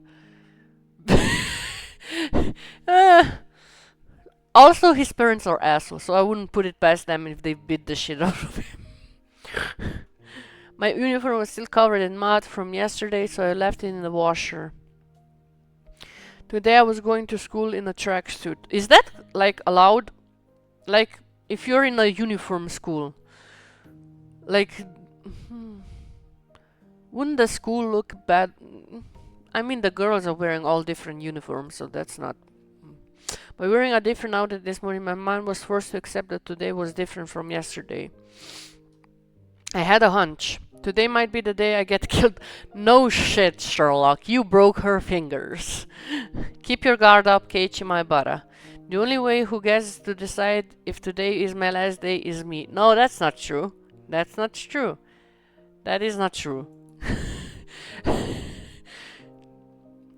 Don't question the anime logic. Oh my god, now I remember. Oh my god, my friend got me into JoJo's Bizarre Adventure, and they said, don't question the anime logic. Every time I said, what the fuck? I might get killed today, said casually like a Chad. I spent the morning like a Chad, practicing my sewing like it was my natural routine. After a while, Rena arrived at school. Our eyes met, but we said nothing. Rena said nothing about last night, as if it never happened. But I could see that those events were real by the wounds carved in her fingers. You are going to die. You have messed with the god. Just saying, that's not a good thing. I just heard her and Sakura and the others that the bandages were from hurting herself in the kitchen. Oh, like they don't know how it happened. They have the omniscience too. Yeah, you done it now, boy. Yeah, like monkeys. Monkey. Though it wasn't like it bothered me. The details that Oishi-san shared about Rena's exhibit transfer played vividly in my mind. Now that I know about it, I couldn't even dream of Rena as a cute, ideal girl. Okay, that's just... Look, nothing against Rena, but there are... You apparently never read manga. There are more crazy bitches in manga than Rena. Trust me on that. And they all cute and ideal girls. Just too much yandere. Kei-chan, I still see you're aiming for the nationals. It was Mion. Oh god. Oh god. Oh no. Oh, I do not like Mion. She is like... Oh god. Oh, I already sensed her approach, so I wasn't that surprised. Oh, Mion, if you understand, then leave me alone. I'm busy practicing. I gave her a curt reply without my usual jokes. Then I gave the bat an ever lunges, technically keeping from getting any closer. Hey, Kei-chan, take it easy. No, this bat is staying in my hand. You crazy bitches ain't coming near me. Chop chop. I think Mia got the message, but she still urged me to give it a rest. Homeroom's not that far off, is it? Just let me finish practicing. I swung the bat even harder as a sign of my refusal. Kei-chan, why did you get into baseball? Good question. Just recently? Recently, you mean yesterday? Don't ask if you already know. Oh dear, that's a very unsportsmanlike reply. See, I'm on the nerve's edge. I don't trust this bitch. I don't trust her as far as I can throw her, and I can throw far. You're distracting me. Go away. I ignore Mion and keep swinging. Don't be weird. Yep. Normally she get mad and bored and leave if I somehow give her the cold shoulder like this. Man went around woman. Yeah, that's very true. Given the fact you could just ignore her. He's still talking. Mion just stood there waiting patiently for me to stop swinging. Honey, I will never stop swinging. My bat will keep swinging as far as the earth can take me. I didn't sense any hostility, but we were in school in plain view. Oh, I don't trust anybody in this village. I thought she suddenly attacked me here. Honey, she could! Or was that too naive? Yes, very naive. Still, I was starting to get tired. Maybe it wouldn't be so bad to take a break and hear her out. Don't, no, that's the first mistake. No. You need me for something, right? What is it? Sweat poured from me as I stopped swinging. I noticed my shoulder was heaving as I breathed. I cursed my life for yeah, you need to like run run circles, man. At this rate I might be able to move as I needed when the time came. I should probably keep practicing my skill to bring stamina in addition to excuse for carrying the bed around me. Don't. Well, it's nothing. Don't. If you're tired, I can ask again. Don't. No. Just ask me now. Now is fine, please. I'm only dealing with you right now because I judge this situation to be safe. Talking to you alone and away from others, that's out of the question. This man is finally smart. Okay. Oh. Um. Was uncharacteristically trying to choose her words, but unlike Oishi-san, it didn't look like she was going to talk about something I'd rather not hear. Min was puzzled, trying to figure out the right thing to say, but then she gave a healthy right to break herself from that. Yes, some blood is going definitely to the brain now. Before that, I don't know where it was, but it was definitely not anywhere. But then she gave a healthy right to break the mire. Ha ha ha ha. This old man just no good at this stuff. Having a poor vocabulary hurts. That's a lie. You're the smartest girl in school. What is this all of a sudden? If you have something to say, just say it. Please don't.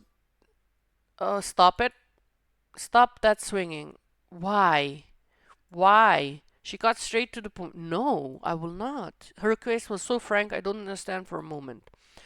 I already stopped swinging to listen to her, hadn't I? I just stopped, didn't I? Oh, God. I want today to be the last day you swing that bat. I'm sorry. It took me some time to understand what she was asking for. What's wrong with swinging a bat? Why? It's none of your business, isn't it? I'm not bothering anyone, am I? You are. Who? Who am I bothering? Am I bothering you? The woman who tried to kill me? Plenty of time? Honey, there was a needle in the mochi they gave me. I'm not trusting any of you. I'm swinging this bat. You are. This didn't make any sense and that was really irritating. When did I bother anybody? Uh, Um, Miu was a loss for words, but she finally made up her mind and spoke, though she stuttered as she said it. Because, Kei-chan, that that's someone else's bat. You shouldn't borrow it without permission. It was left behind by a student who transferred, right? I'm just borrowing it until he comes back for it. Uh, yeah, he transferred. Mion grew uncharacteristically flustered. That made it all too clear that this transfer was a lie. Yeah, but we know that. We all knew that. There is no fucking way he transferred. These ladies killed him. But strange, isn't it? For the older brother to transfer by himself, while his little sister stayed behind. Mion couldn't hide her reaction at my words shook her up. Kei-chan, you knew? Satoshi Hao, Satako's older brother, right?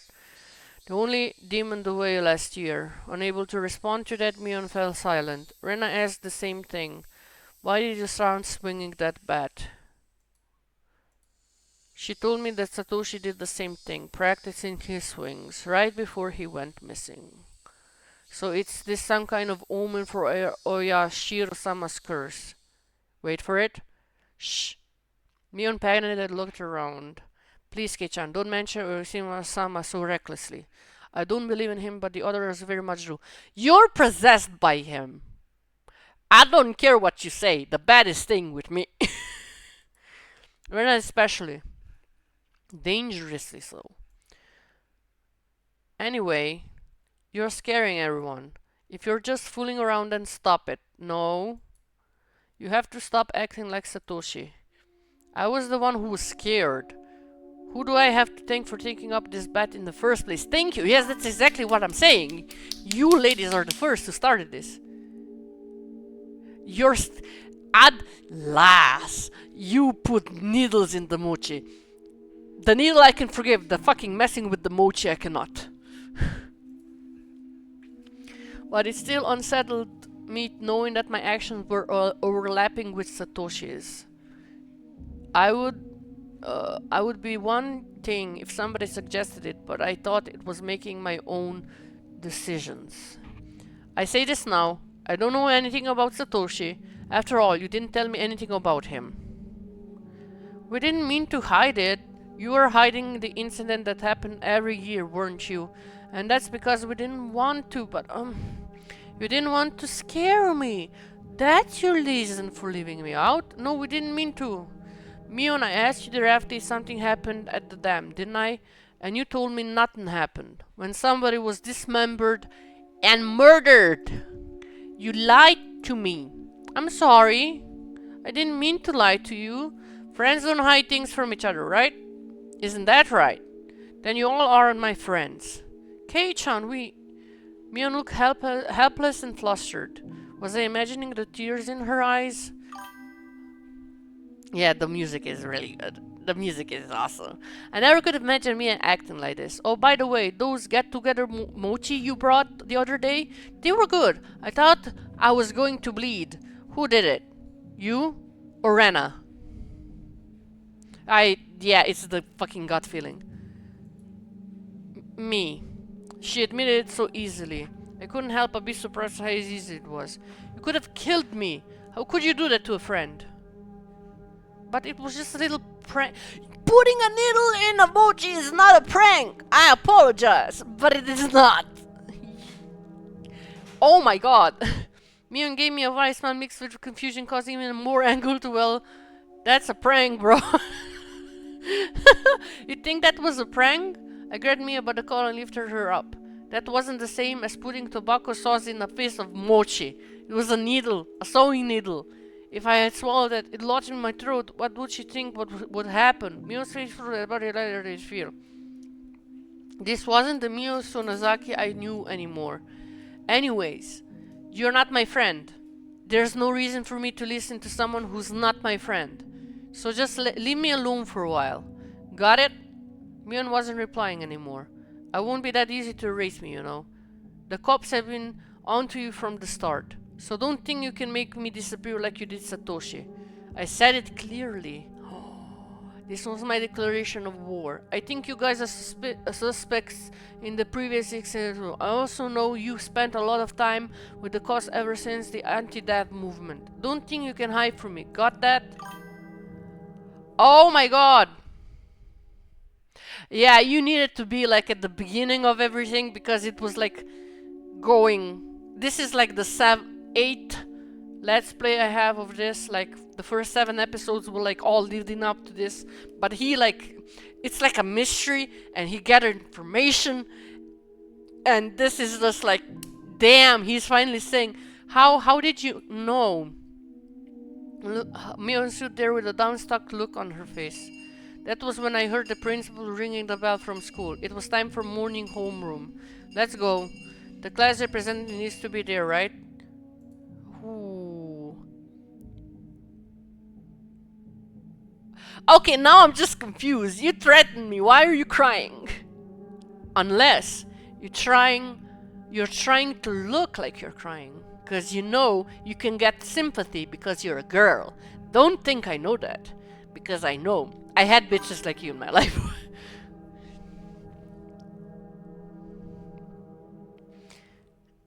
Yeah. No, dude, they like switch personalities at once. They get fucking scary. You're so mean, Kei-chan. No shit, you threatened to kill me.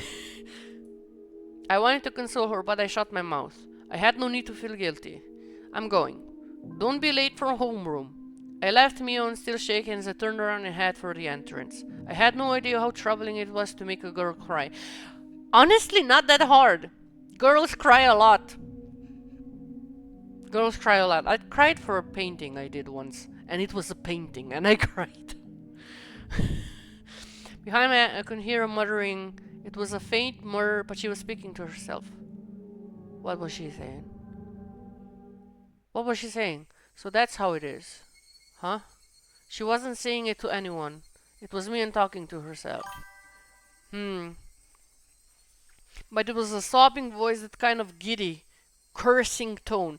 Oh, fuck! Yeah, that's the evil. That's the evil. If she's giddy, cursing tone. I inadvertently stopped and turned back toward her. So it was that bastard. He leaked it all to Kei-chan. She bailed up her face and tears continued to rain down. She glared at the spot on the ground with a terrifying yet smiling face, cursing. Oh God. Oh. Oh, just run. A chill ran down my spine from that demonic expression. His transformation, Mion's transformation, was different from Rena's. I should have killed him back then. Okay. See, this is why we don't hang out with these girls. This is why.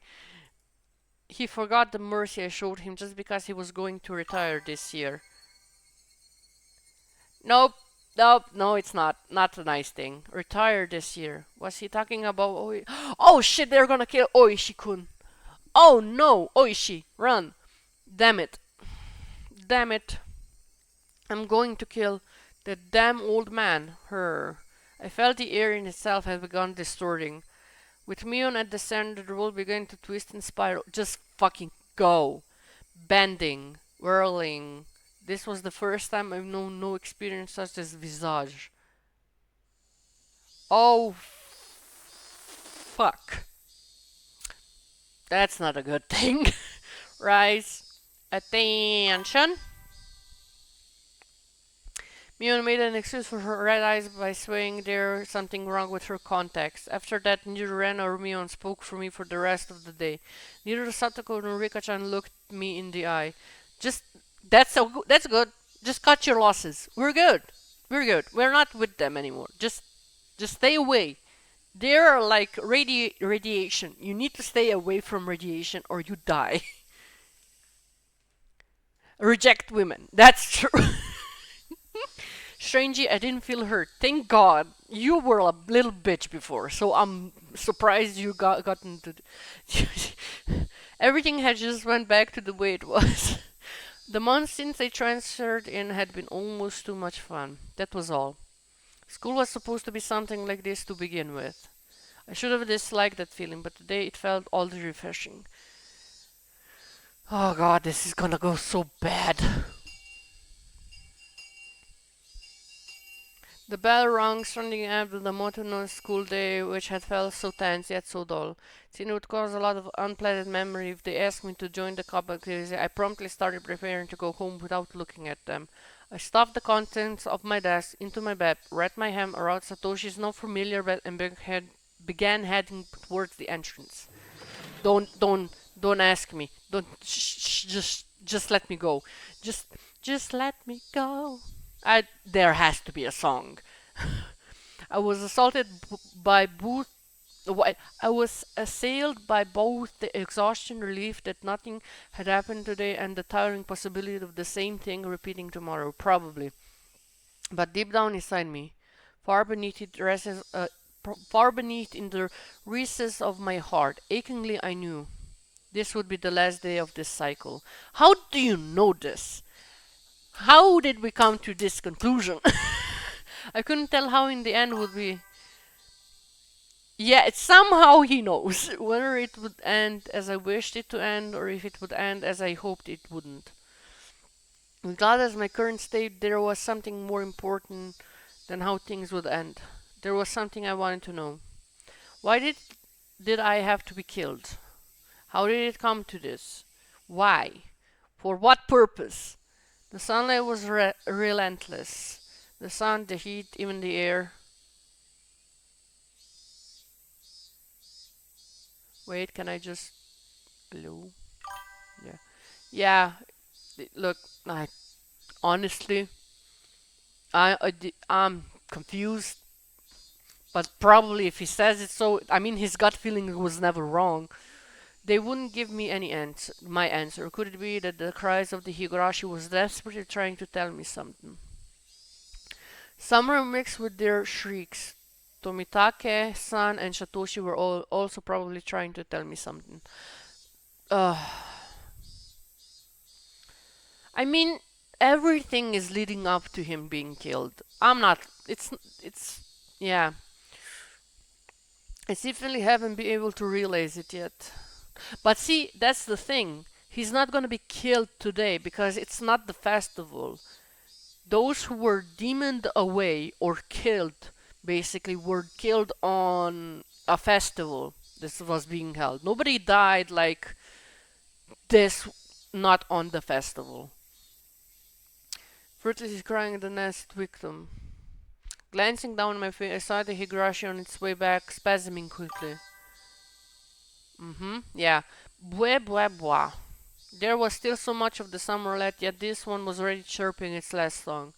I don't know how Higurashi even look. I couldn't tell. Like a picture would be nice somewhere, like little pictures of Higurashi everywhere. That would be nice. I couldn't tell what it was saying, no matter how hard I listened. But I had to try. I had to try and listen to what it was so desperately trying to tell me. You're gonna die. Chirp, chirp. I woke up in a new Bugatti. Imagine a bird saying that. Oh man, I heard like crows saying "fuck you," like in their like crow speech, and I was like, "Who taught you this? Your humans are weird." At that moment, the shrills of the Higurashi ceased all at once, as if they were huddled together, fearing. Oh no! Oh, his parents are in Tokyo, 6 hours away. He is alone. Did I mention that his parents were shit? His parents are shit. Oh, as if they huddled together, fearing that the person who brought them to their dreadful fate has arrived. There was no mistaking it. A presence was approaching. Shit! Shit! The sound of footsteps was almost non existent. If the Igarashi hadn't warned me by ending their chirping, I wouldn't have noticed. My exhaustion left me in a heartbeat. It was in place of a rush of adrenaline that sharpened all of my senses. I was just barely able to hold back that creeping, suffocating feeling of horror. Oh, this is such a good visual novel. I like it. It wasn't something I could hold back for long. But in this moment when I needed to be razor sharp, I was able to regain my composure. Please. I wasn't going to shout like I did yesterday. I did myself calmly amongst the trees, waiting for my pursuer shadow.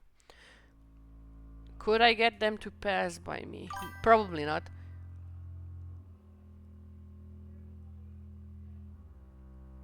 Yeah, also, it's very confusing how you should. Because there are two. You have Umeniki or something like that, and then you have Higurashi, and then you're just like confused at which game to get. Because apparently one is really good, the other is also really good, and then you're just confused at where to start. In my case. And I was just like, let me try this. Let me try this because I was like, okay, let's try episode 1. If episode 1's good, I'm gonna buy the others. And I actually really like it. It's really good. Can I get them to pass by me? No, since I was able to hear their footsteps, they were probably able to hear mine. Yeah, definitely. Okay. They might have already been able to tell that I hid myself and was holding my breath. Why are you holding your breath though? Yeah, no, like also Japanese developers have some sense of horror that I have never seen in other people.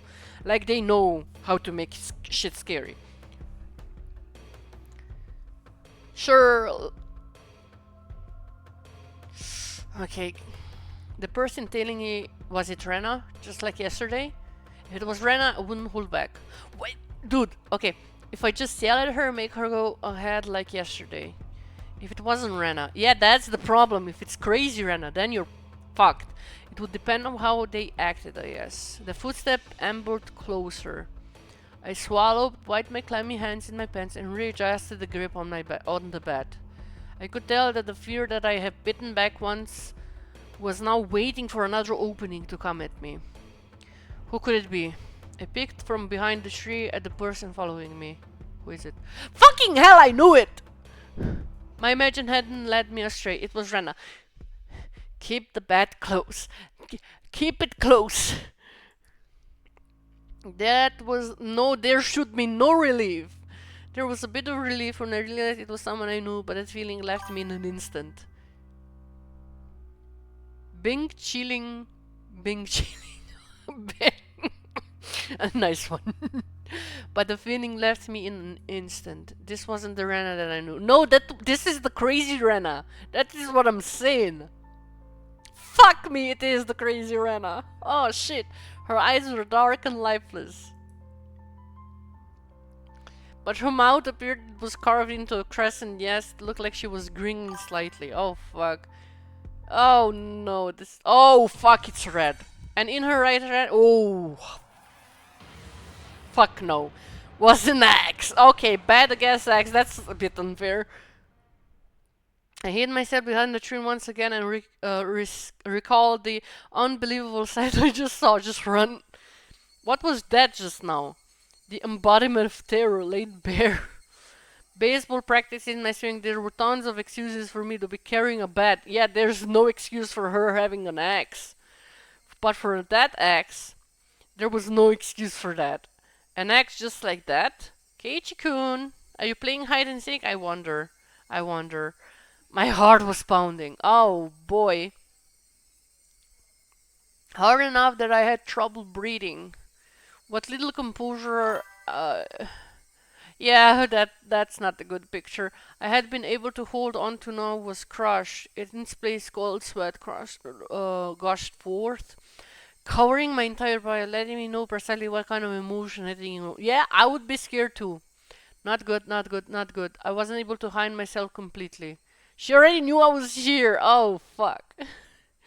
We're trying to scare me. I wonder. I wonder. No, I am not the one with the fucking axe, lady. I decided it was better to read myself since there was space between us that to allow error to come closer.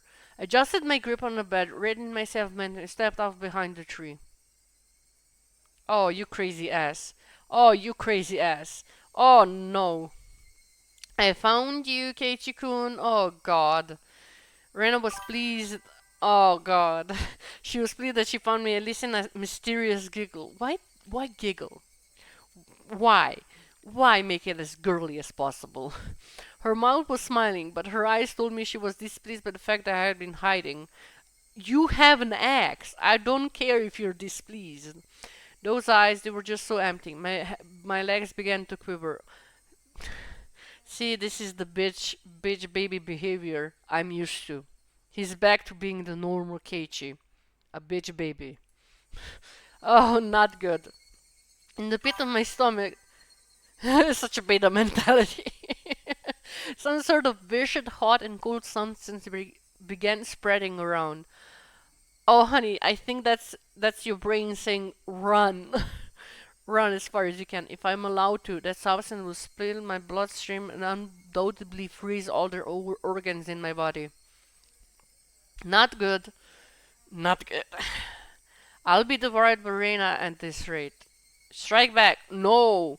Don't. Okay. Don't attack before she attacks you. There. No, it's just that if she attacks me, I will have a reason as to why I'm attacking her. But if I attack her first, who's gonna be fault at? Me. I'm going to jail. This is bullshit. What is it? I blustered, hiding behind my bravado. You have no bravado, bro. You have no bravado. But Rena didn't flinch one bit. Just the same as Cage-kun. I'm heading home. What about the axe? What about that bat you're holding? The bat is not gonna kill somebody. The axe definitely will. I'm practicing my swing. Then I'm treasure hunting. With a fucking what? With an axe? Huh? Rena gave a fictive explanation as to why she had such a fearsome weapon. Treasure hunting? At the treasure mountain near the dam site, I found a new cute thing. So I need to dig it out with an axe? How could I believe that? You wouldn't believe it, would you? Yeah, apparently, yeah, this is exactly like two introverts having a conversation right here, right now. Ha ha ha ha ha. Rana's laugh was obviously very strange. I've seen Rana's transformation many times before, but the one today was completely different. Like her mischievous tone and her shrewd glint in her eyes. I don't like this conversation. I don't like where this is going. I wasn't something that roundabout. I'm not sure what to say. It was just so obvious. Wait, Keiichi-kun. Laughing, haha. And I didn't stop walking, even she let out that eerie laugh. Just go backwards. Oh, we died today. We had a good run. We had a good run. When Rena got too close, I would scurry away and turn my back toward her. The cycle repeated over and over. No matter how you looked at it, I was being chased by Rena, and I was trying to escape. No, just let me run. Don't follow me. I can't do that. My house is this way after all. When has been your credits roll? The end. My house is this way after all. Oh my god, lady, you need to chill. When I met Rena at the road, this road, she cowered and trembled as she followed my commands. But today was different. Rena didn't show any hint of trepidation. Actually, wasn't I the one who was cowering? Yeah, you like a little bitch. If they, if they were, okay, I'm being mean. I would be fucking freaked out if somebody came at me with an axe. But I have a bat, and now I'm just debating which is longer, the bat or the axe. Because if the bat's longer, I hit you so hard, the axe will just graze me, man. mm. That work, that'll work out, wouldn't it? Mine, mine is long. I turned on the side street and I never been down and knew little about. Oh. But Rena saw me do that and followed me while laughing. Okay, can I just say this is like a little bit too much? Why? Why? Aren't you going home? That's a good question. Then just go home down the street like you normally do. Why would you follow me down this little weird side? Why are you going to the side road? No! I mean the back. Nice. This weird Side road.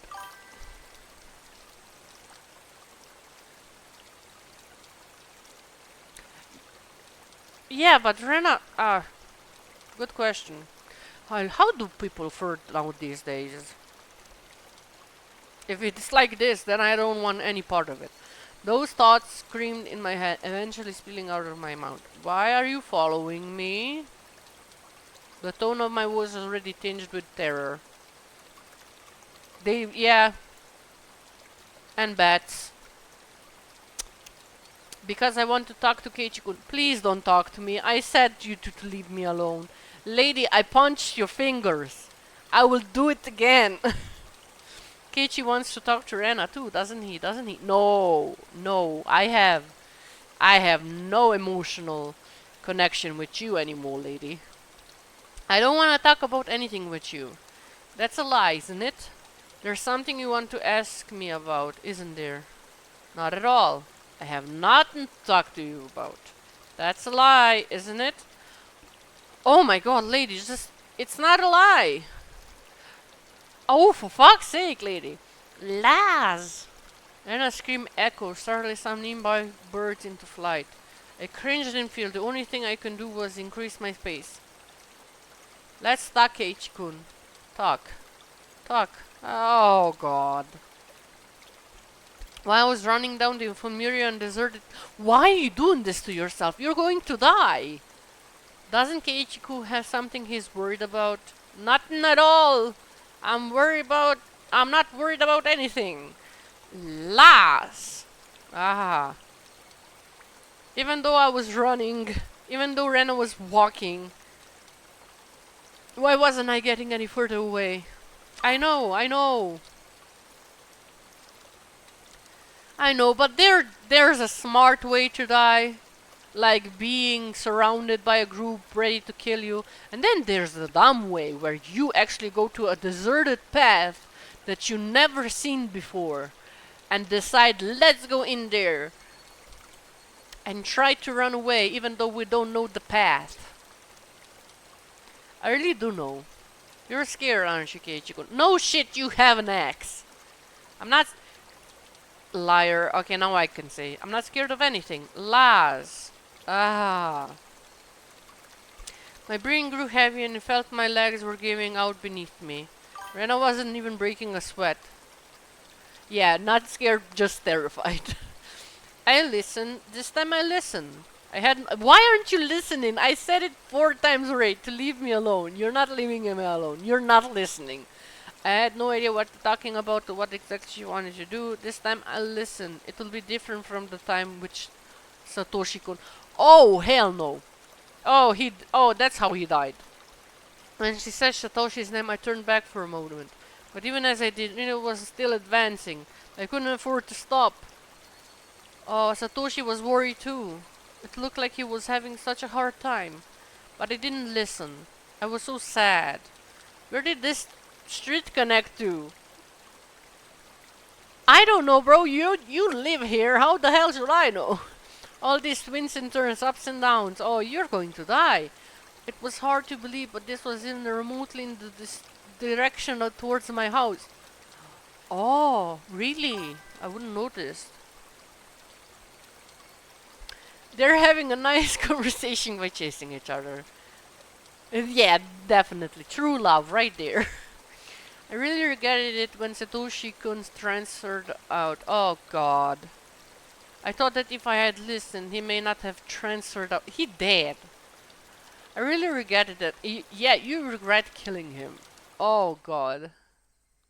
No, why did you go into the forest? Why? The road led me deeper into the forest. Why are you like this? Wasn't I getting further away from the village the more I ran?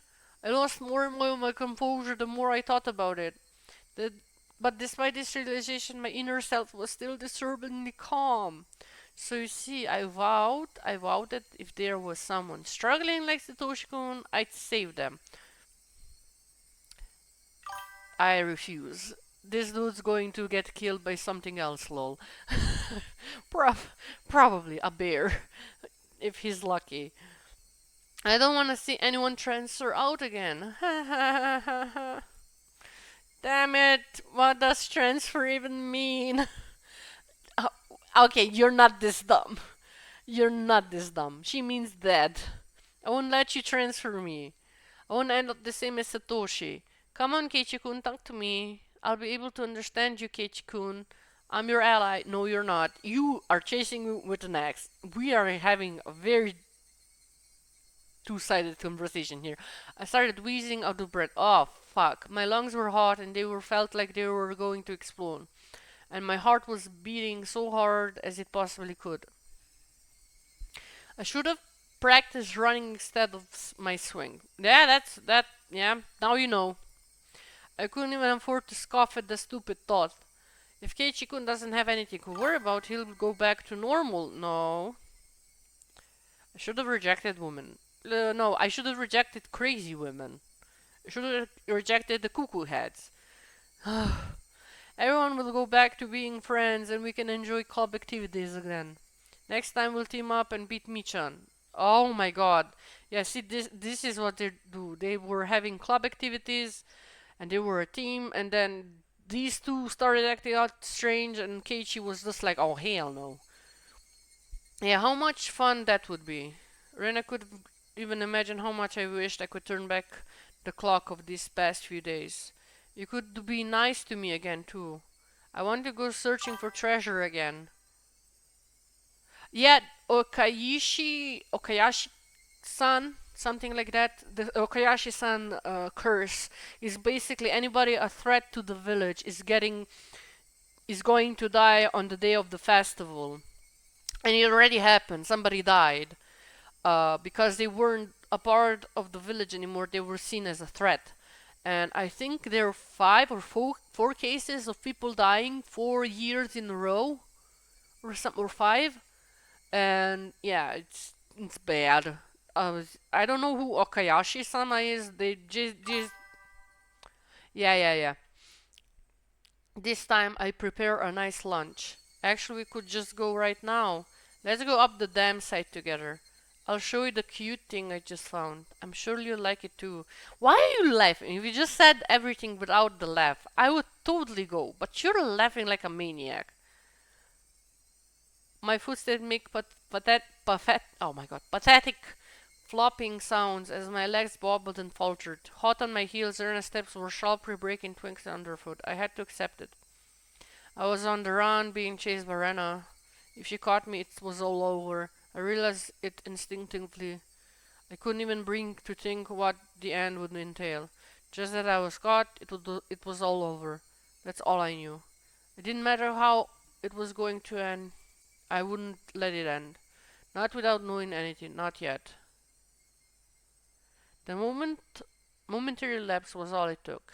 All of the things that could have happened. My knees buckled underneath me and I crumbled toward the ground. Oh my god. This man has to be a geek or somebody who has never run a moment in his life. Which is very strange. It was very strange given the fact that school makes you run like a lot. At least the European schools do. I don't know how Japanese schools do it, but on fucking 40 Celsius outside when it was, we had to run like, oh my god, so much, like 4 or 5 kilometers around and around. There was no stopping for us. It's just like, come on. I tried to stand practically, urging my legs to respond. Yeah, I used my bed as the schools are not nice here. Cane to prop myself up, but Raymond was already standing right in front of me. Compared to me, out of breath and utter exhaustion, it was cool and composed. How? How? Lady has to be possessed. Composed as she could even froze the air around her. She wasn't breathing hard at all, right? I couldn't even sense her heart was beating. Are you afraid of something, I wonder? It's not like you to tremble, Keiichi. Oh my god. Her expression almost affectionate. She is a misunderstood yandere. Ah, if that was only the case. Those soulless eyes, that mask of affection. As she admonished me for trembling, Rena's hand slipped over her head. The blur of arms as they moved made me feel as I was staring at the godliness of the thousand-armed Buddha. Yeah, probably possessed. Oh, then both of her hands about her axe. The axe that she was held came into focus. Oh, fuck. I stared up at it in disbelief. It was all I can do. Tell me, what happened to Satoshi? Rena stayed like that with an axe raised above her head and slowly opened her mouth. It was as she was expressing a farewell to a friend she was never to see again. That cruel scenario resided somewhere in her action. I told you, Satoshi-kun transferred out. Enough of that transferred crap. It means demon away, doesn't it? Doesn't it? You can't tell me now. Isekai, yeah. No, isekai is something different. No, this. Oh. They actually said it in the game. It wasn't isekai. Isekai is something different. It was also like taken away, but demoned away, there is a specific word for demoned away. I just forgot. Fuck me. Ah! You can tell me now, can't you? Who made Satoshi disappear? Was it you, Mion, or someone in the village? Answer me! I became frantic and more I screamed, but Rena did nothing but maintain the same smile frozen on her face. I have no idea what Keiichi-kun is talking about. Then I'll say it in the way you do. Who is the perpetrator of the chain of mysterious deaths? Oh yeah, there are no trucks here. It shouldn't be isekai. You seem to be confused. Keiichi-kun. What? There is no human perpetrator. Everything is by... Oh, fuck, demon. The god, the demon. I don't know. Yashiro-sama is confusing. Isn't Yashiro-sama's scourge just superstition? You believe in that too? It's not about believing or not. Yashiro-sama exists. Period. Oh, I'm dead. Oh, I'm dead. Oh, I'm done. Rena's gaze grew even more jellied. Jellied? What the fuck does jellied mean? The curiosity of her stare was so intense, not allowed me to question anything. Oh, I'm dead. Jelly. Yeah, exactly. It sounds like jelly. There's just no way that something like Urashima-sama could exist. You don't believe in Oyashiro-sama? There is no way I could believe it. There's no way it could exist. It exists. Oyashiro-sama exists. Keiichi-kun should have felt it personally. I never felt something like that. Keiichi-kun, haven't you felt someone apologizing to you before? Huh? Constantly on top of that. All noise from the outside world disappeared. Only Rena's voice resounded loudly and terribly. Oh, just let me die. You see, until you forgive them, they'll always be with you. Wait, what? You see, until you forgive them, they'll always be with you. At school, at home, at your bedside. I'm so confused. I couldn't understand what Rena was saying. It came to me too. Shira-sama did. That's why I transferred. It came to Hinamizawa. I don't... Nobody understands, man. I'm confused. I don't understand. I don't understand. What does transfer... He's just on that transfer shit. He's just... What was Rena saying? Hasn't Yoshino-sama come to you as well, Keiichi-kun? No! When was he supposed to? In your crazy ass? I'm probably the only one you can confide in. I won't let you transfer out. Okay? What the fuck does transfer now mean? I thought dead. I thought killing means transfer. Oh. Rena's demented laugh clanged around inside my head. Was Rena saying Oyoshida-sama came to her as well? That's right. Last night I heard about that when I asked about Rena. What?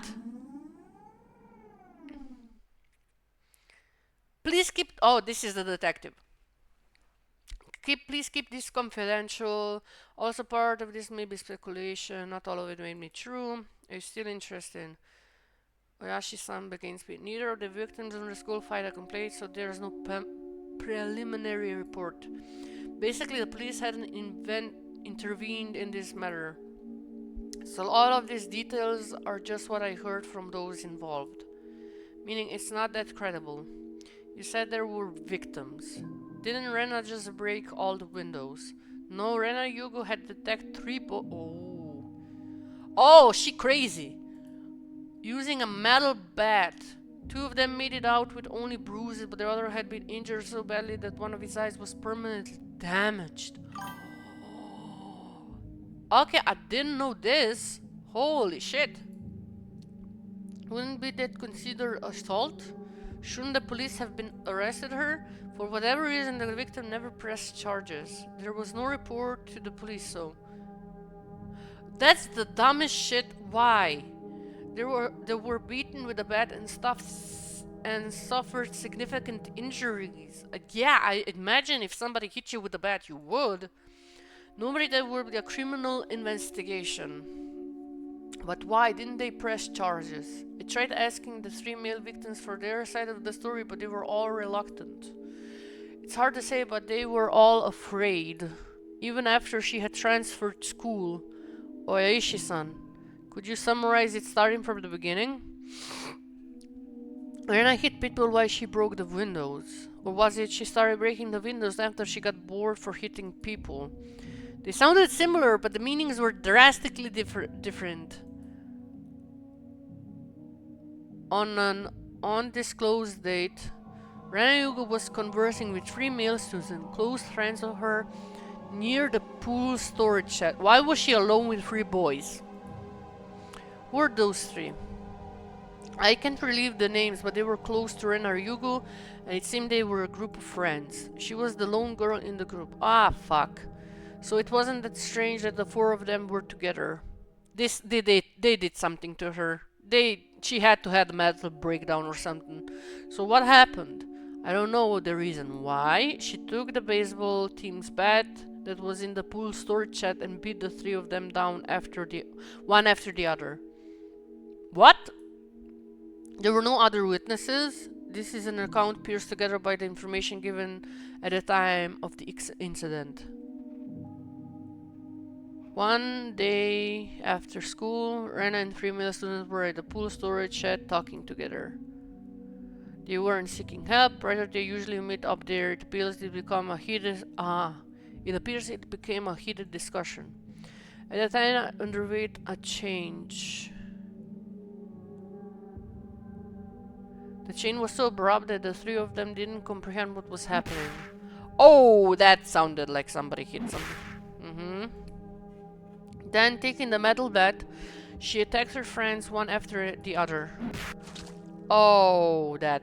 Okay. Leaving her friends covered in blood, with gashes on their heads, she made her way towards the school building. Yup. I think it's multiple personalities, honestly. Then she broke the glass windows one after the other. After minutes later, a teacher appeared on the scene and subdued her. Oh my god. What was this change Rena underwent? What matches up in the statements from the three was a sudden change. The point that there was a transformation. I also could recall Rena's transformation. I've seen that change many times before. It was so different from the usual Rena that I couldn't help but believe it was someone else who looked like Rena. That transformation they're talking about, had it happened before? No, there was nothing like that. As far as I could find out in her mental history and past, there was nothing like that. Does it happen often, where people change suddenly like Rena did? Of course it does. There are plenty of psychological phenomena that could cause something like that. Then you're saying there was a dormant element in Rena that caused that transformation. I cannot say that for certain, but according to the statement of her friends, it's hard to believe that she has such a side to her. Yeah, multiple personalities fits that. Oh, cause I don't know anything about her parents though. All I know is she's left alone, she cooks for herself, she's in the fucking garbage disposals and stuff like that to find treasures, and I'm just... Okay, that does... Okay. Kind, caring, and adorable. Even before she transferred her, she was probably pretty popular in school like she was now. That girl transformation suddenly insulting them with a bed, who could have imagined such a thing? Nobody could have seen it coming. I myself sometimes believe that I was mistaken for thinking that was Rena, even now. Then what happened after that? There was a hospital right across from the school, so the three of them were carried in and treated quickly. What about Rama? What about the police? Wasn't there a criminal investigation? Yeah, that's a good question. What the fuck? Aren't police... No matter if somebody... There was literally physical harm done to a person. Police should have, like, taken her in something.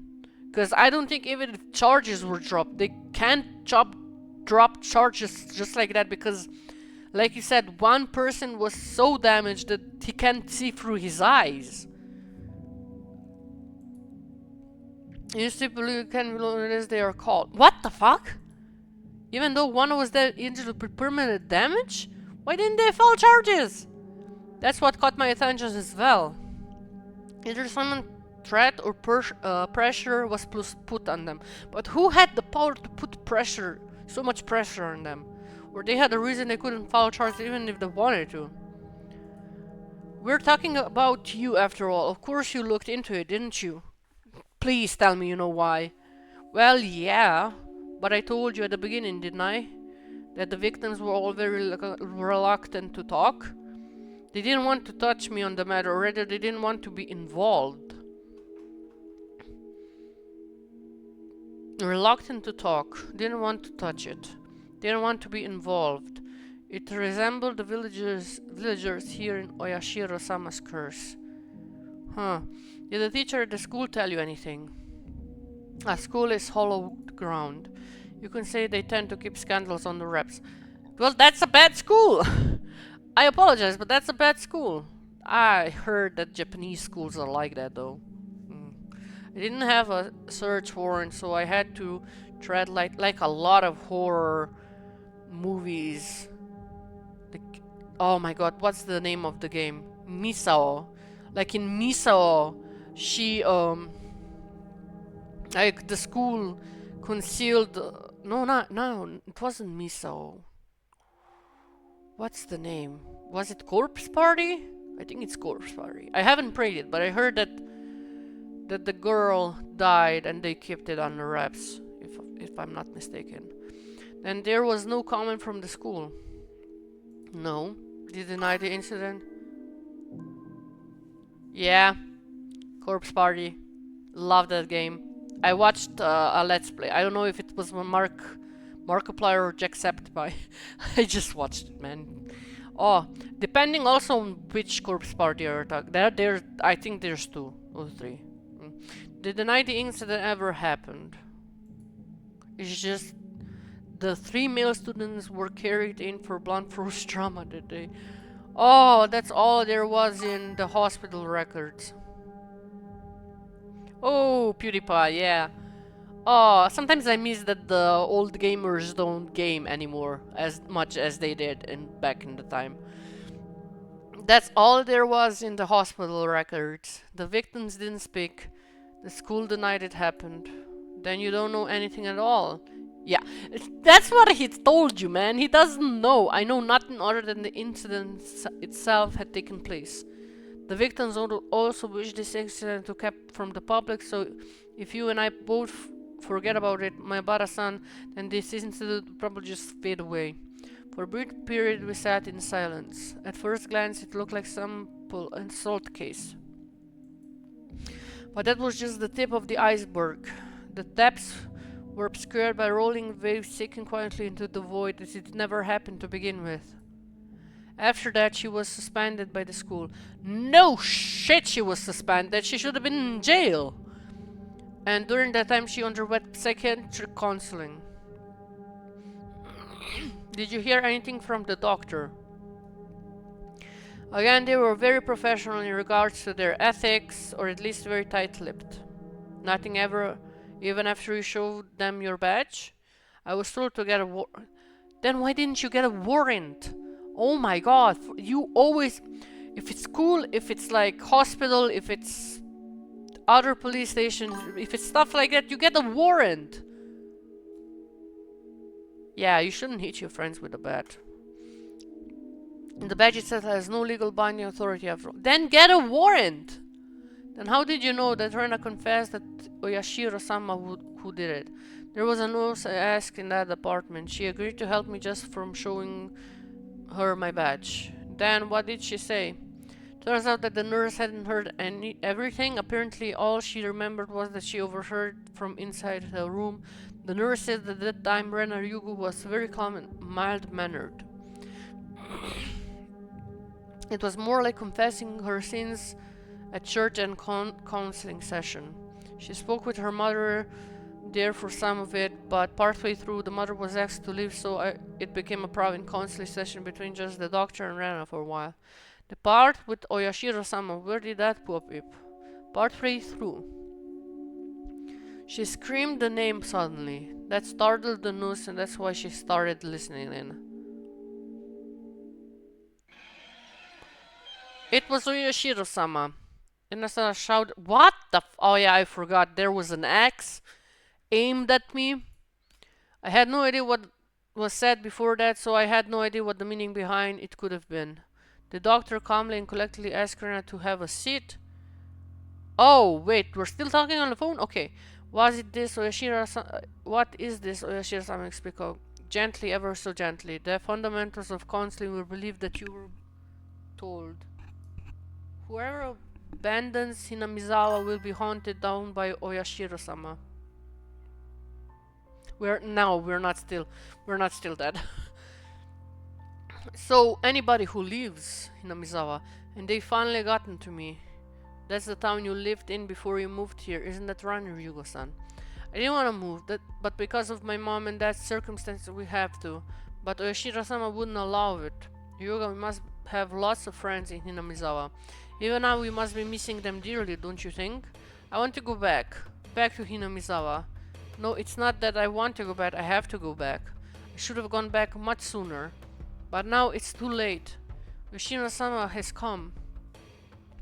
Yoshino-sama is the name of the god in Hinamizawa, isn't that right? Everybody knows. It's Hinamizawa's guardian deity. And if you ever tried abandoning Hinamizawa by leaving, you incur his wrath. I thought that enemies of Hinamizawa is the reason why Oyashiro-sama attacks. You have moved quite a while ago, didn't you? Then I was just now that this god has... Is that what you're saying? You might not believe me, but Oyashiro-sama exists. The nurse was asked by another nurse to do something and left the room. That was all she remembered. That was Oyashiro-sama doing, right? I do believe that there is that kind of superstition in Hinamizawa. No shit. That if you leave the village, then you incur Oyashiro-sama's wrath. Man, I am reading like the summer Hikaru died, and I'm just like, this. Okay, the fucking curse thing, and then like in the summer Hikaru died, there are entities, but Oyashiro-sama itself is the entity, and it has minions, which is great. I should be familiar with this part. Sorry, I can't help but make the correlation. You should be familiar with this part, my Bada-san. I knew very well what those corned by village incurred to hinder the dam construction project. They cursed the construction foreman to his death. Then the following year, Sakoto's parents, supporters and lead and advocates of the dam were cursed to their death. But this was the first time I heard of the curse incurring by leaving the village. This is my first time hearing that. I can understand outside threats being cursed by the village, but why also villagers who leave? Normally people who leave villages aren't supposed to be cursed, right? I know it's a bit strange to say, but I couldn't see it as a rule that people who come in are the ones who would be cursed. Far from Jupiter, far from this thunder. Curses weren't something to chase after people that leave, were they? Oyashi pondered for a bit over the other end of the receipt and then began speaking again. Well, I told you of a long ago that Hinamizawa was called Onigafuchi, didn't I? I recalled hearing that. Long ago, Hinamizawa was feared and respected as the village of ogres. So demons, yeah. The village at the foot of the mountain worshipped the ogres, so the Onigafuchi was a hallowed ground that you can never enter. Okay, it came to say that if you entered carelessly, you were cursed by Oyashiro-sama. Those who set foot in Oganafuchi, in another word, Hinamizawa, would be cursed. I could understand that. I know that. But for leaving, to also be no good, that's also the ogres, you see. They were being strictly watched by Oyashiro-sama so they would not enter into our world. In other words, Oyashiro-sama probably restricted interaction between Onigafuchi and the rest of the world. I see. I finally understand what sort of thing Oyashiro-sama was. He was a warden, basically. So basically... Ah! Oh man! My brain! Oyashiro-sama was more like a warden than a protector deity, I guess. That's what I'm saying. Trying to keep the place isolated from the rest of the world. I guess that's how it would seem. I'm sorry, I don't know very much myself. This is mostly what passed on to me from my grandmother. I could understand it a bit better if it was like that. Those who came to Hinamizawa would be cursed, and those who tried to leave would be also cursed. So because Rena originally lived in Hinamizawa and moved away, she fulfilled the requirements for being cursed. So that means because Rena moved away against her wishes, she was cursed by Oyashiro-sama. Is that what it adds up to? In short, that seems to be what it points to, I guess. As a matter of fact, soon afterwards, they did move back to Hinamizawa after all. Those who abandoned Hinamizawa and left were cursed. But then why only Rena? Shouldn't Rena parents also have been guilty of the same transgression by moving away and... Yeah, exactly. Why aren't they cursed? Also in this day and age in Japan, shouldn't there be a lot of people coming and going? If every single one of them was cursed, then it'd be insane. My god, Ringu comes to mind. Or what's it called? Oh, not Ringu. Is it Ringu? No. The Grudge. It's The Grudge, right? The house in Japan? I think it's The Grudge. But in reality, it wasn't that big of a deal after all. At most, there would be one person dying and one disappearing on the day of the Watanagashi. That's the festival, Watanagashi. I don't like saying at most, though. Well, anyways, there's a lot I still don't know. Even if it was Oyashiro-sama's curse, it doesn't add up to why their classmates, the victims who were beaten with a metal bat, wouldn't press charges. You don't think the victims were cowering because they believed in a terrible curse had befallen them, do you? Of course I didn't want to believe it, but more importantly I just realized something else. There was another bizarre connection that Rena made between Yoshida-sama's curse and metal bats. What? Satoshi fell victim to Yoshida-sama's curse and went missing. Yes. I recently learned that Satoshi has also become infatuated with the metal bat right before he disappeared, just like me. Then Rena as well. She was affected by Yoshida-sama's curse. She confessed that much to the doctor. And the weapon she had used at the time of the horrendous act was again a metal bat. But what does a metal bat have to do with this? And finally me. I've encountered various things that were inexplicable and now I'm holding onto a metal bat. I was shocked when I learned that Satoshi did the same thing. It couldn't be had the same thing happen to Rena. But there was one critical difference between her and Satoshi's case. That being, Satoshi went missing after falling victim to the curse, but Rena was still here. Was it an exchange? Like Satoshi's right for Rena's? Both of them have fallen victim to Yoshida-sama's curse, yet they were met with different endings. And finally me. I couldn't call it conscience anymore. Rena, Satoshi, and finally me. Could it be that I really was under Oyashiro-sama's curse right now? No, more importantly than that, what should I do now? Satoshi had been demon away, vanished without a trace. Rena was fine. Fine? Rena had undergone a change. I could only believe that there was something that wasn't Rena residing within her. Oh, by the way, she is here standing before me with a fucking axe. Right here, it was standing before me. What the? No, where's the axe? Rena, please tell me. What will happen to me? Rena stood imposingly, not answering. Satoshi disappeared, but Rena didn't disappear. So what will happen to me? Haha. I had never heard such an unpleasant laugh before. Yeah, she does that a lot. It had become akin to the sound of a breeding. Breeding.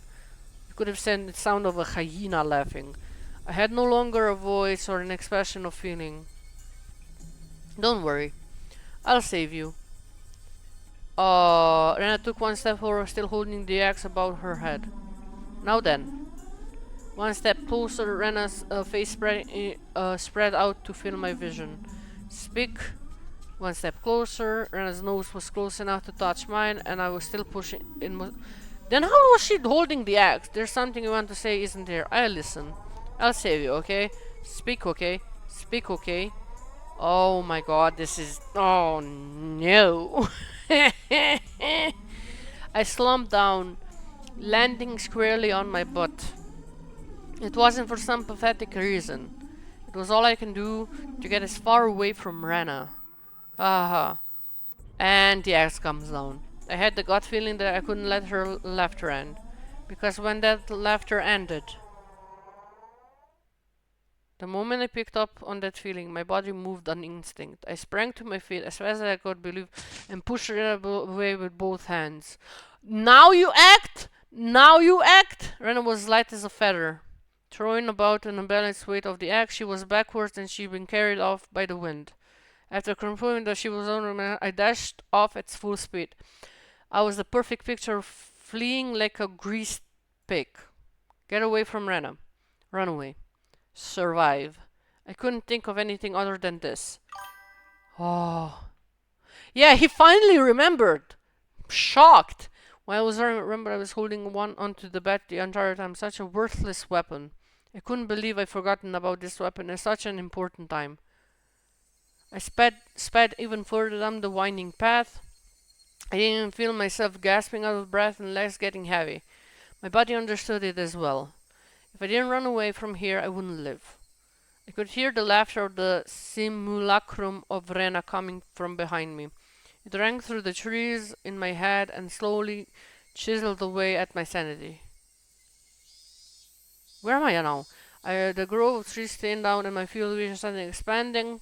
Where was this? For a moment I was bewildered by the scenery. I felt I knew, but I couldn't quite remember. I quickly realized it was the dam site. The fact that I dashed madly and ended up in a place like this gave me a bad feeling, like I was following some unscripted plot. Oh fuck, how the hell are you going to get back once this is... No, he knows where the dam is, so that's good. He knows how to get back to his home. The fact is, this is the dam where people died. That's the bad thing. There was a terrible spot for someone on the run, but there was no better place for the attacker. My hand was slowly on the verge of bursting. The muscles in my leg were screaming, but I didn't care. If I stopped here, then they might not even be able to scream for much longer. Even still, I glanced around looking for an excuse to rest. Rena wasn't there. Instead, I saw two villagers walking around.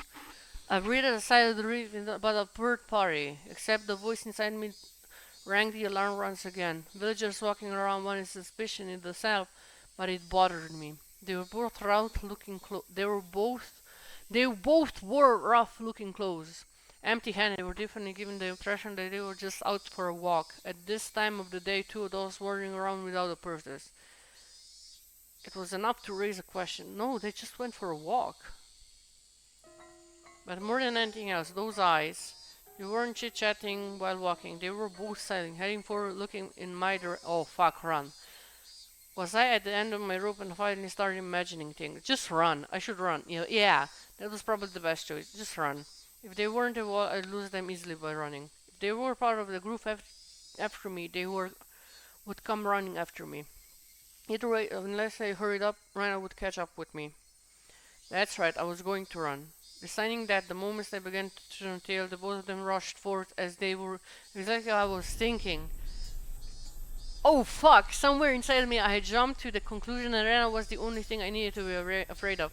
It made an assumption that I didn't need to fear anything else. But right now, I realize just how blatantly wrong I was. Oh fuck! Suddenly, the story Oishi-san told me about the demons all leaving the village to hunt prey floated through the back of my mind.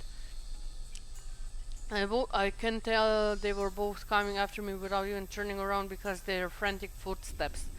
I was frightened, being unable to shake Rihanna off as she slowly closed in on me, but didn't even compare. Being pursued with such a violent ferocity, this straightforward horror was unparalleled. One of the pursuers grazed my oh, fuck! And now I just wanted their friends in footsteps, but also the distinct sound of their breathing that I could hear. No, I couldn't protect. Oh, fuck. Burning calories. Oh, yeah. Ooh, definitely. He is gonna be thin. I couldn't practice feel that breathing on me. They were already right behind me. Calm down, Keiichi Maibara. Still running at full of it, I felt the surrounding area go still. No, it felt like time itself had stopped. Oh. Hello. Yeah, we're enjoying it. Currently very, very tense. Very frightening, Neko. Very frightening. Nice and shiny weather too. I couldn't win against the length of an adult. In less than the time it would take to blink twice, where the frozen time began moving again. Hi, Egg!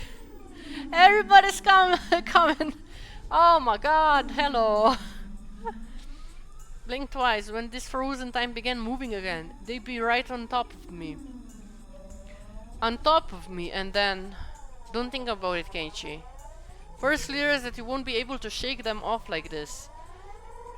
If the fact that you can't get away was a given, then you need to make a decision. Go to the... Oh. Okay. Nice shower, dude. Go with the right leg or go with the left. You just need to decide which one. Just run. Just... How hard is it just to run? Just go with... Oh my god, now we're going through the schematics of running. Oh my god, no. The moment I decided that the temporal singularity burst into pieces. Right, left. Oh, did I hit him with the bat? I saw. Oh, nice. Using the interior. He's calculating this in way. Sure. No, he was swinging the bat. I swung the bat in a wide arc with my right arm using the interior. I stopped and suddenly swung. What? The two of them were clearly startled. The momentarily losing sight of him, both of them outstretched ready to grab me, instead grasped the empty space. The man on the right, I applauded him for being able to figure it out. Spun at the spot I shouldn't have been and faced me in astonishment, but it was too late. I didn't even need to swing my bat! All I needed to do was extend my arm as I turned around. Oh! It was no mean heavy blow, but it seemed like he had enough power behind it to knock him off his feet. But just knocking him down was enough to scare him away.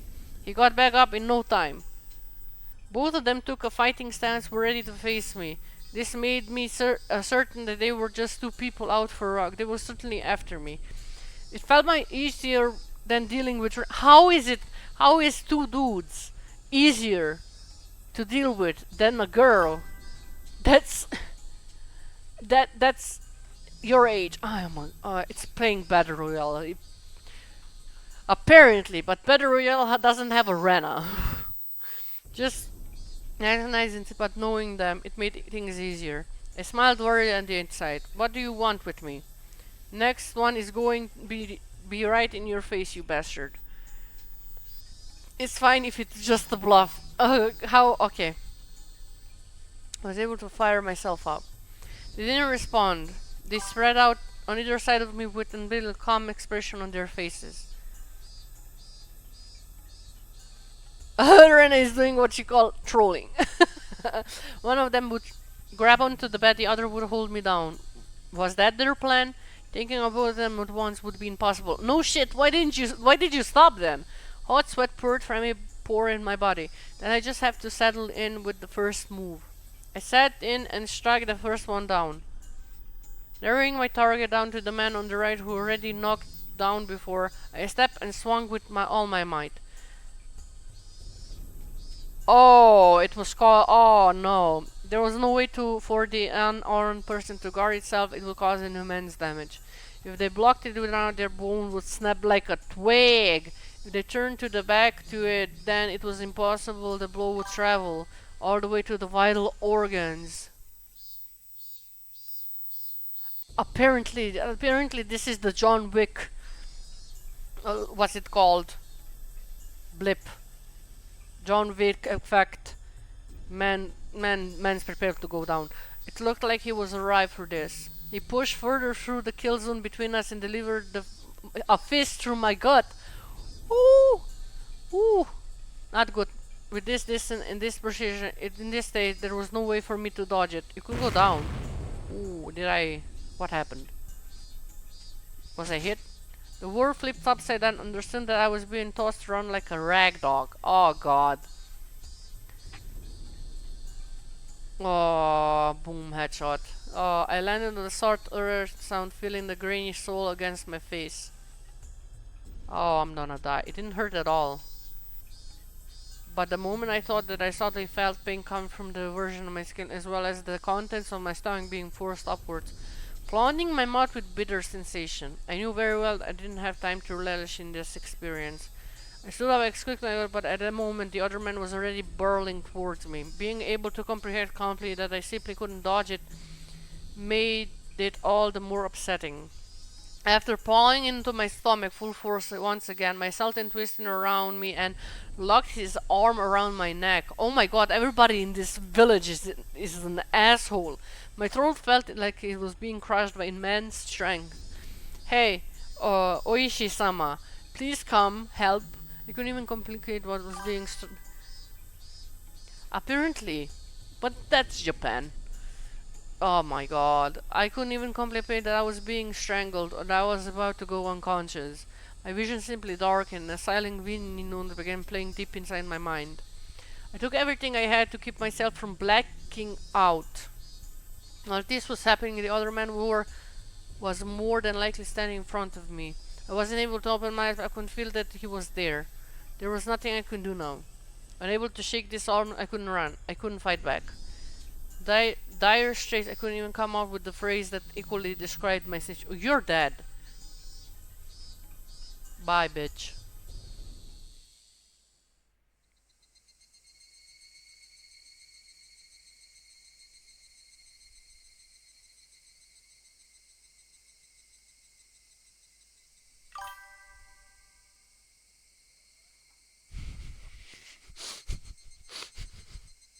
Don't make me laugh. I'm just sad now. Now I'm just sad. And Keiichi has died.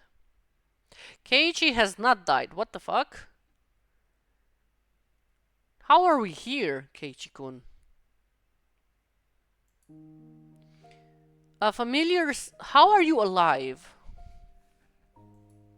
The smell of the bed and the pillows, I knew them well. How are you alive?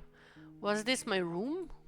Normally there wouldn't be anyone in my room besides me, but their presence made me spring wide awake. When did I? Pain shot through my entire body. Why are you here, you bitch? Feeling alright.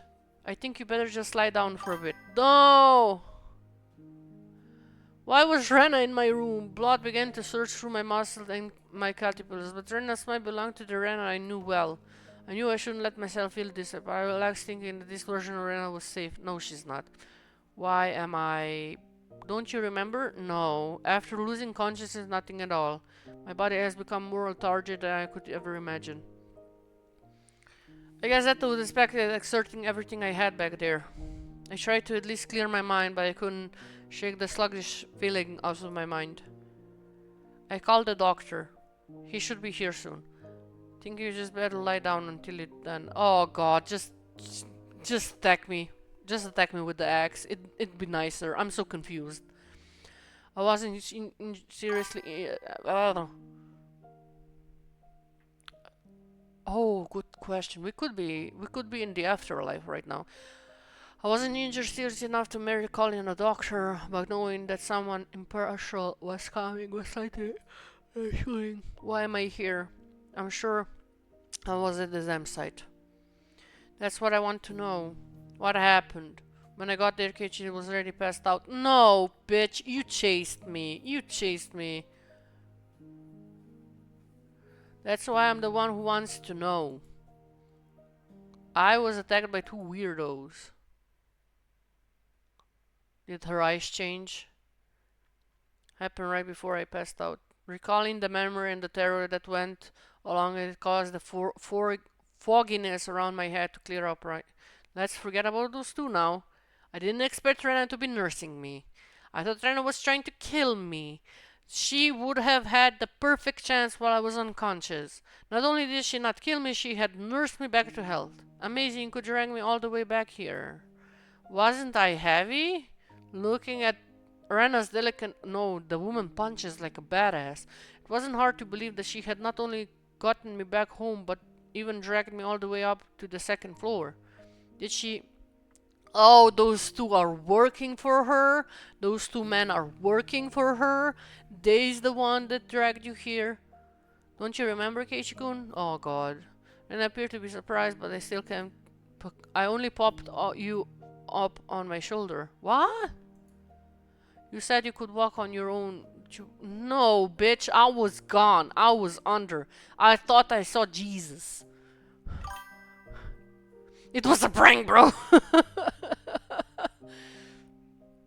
Oh, Mohammed and Buddha and everybody who's watching this. Why make the most unhinged character exist?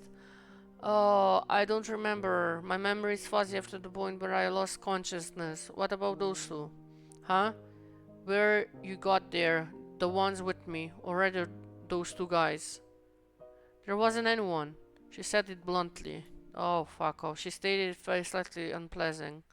It was just too timid at the time. I might have been able to force some answers out of Renner, but if I did that, then this kind Renner might transfer to the scary one who I didn't know. Fearing that, I didn't press any further. Thinking about it was the obvious choice. If both those men were there, I don't think Renner would have stood a chance. I couldn't find a way to explain it unless I assured she brought me here after those two were already gone. Or, smartass, she's working with them. Huh? Not thinking about that one. Rena was still smiling. Her eyes sparkled warmly.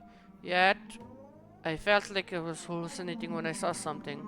Something akin to a shadow slowly creeping across her face. That small omen sent shiver down my spines. Yeah, maybe we are. While Rena was still Rena, I needed to make contact. I needed to contact Oishi-san. Rena stopped me when I tried to get out of bed. She said it would aggravate my wounds, I should sleep. I'd like to go to the bathroom, though. Ah, sorry. Rena couldn't say anything else. While Rena stayed in the room, I quickly went upstairs to get the phone receiver in the living room. When I approached the front door, the doorbell rang ding-dong. It must have been the doctor Rena had called.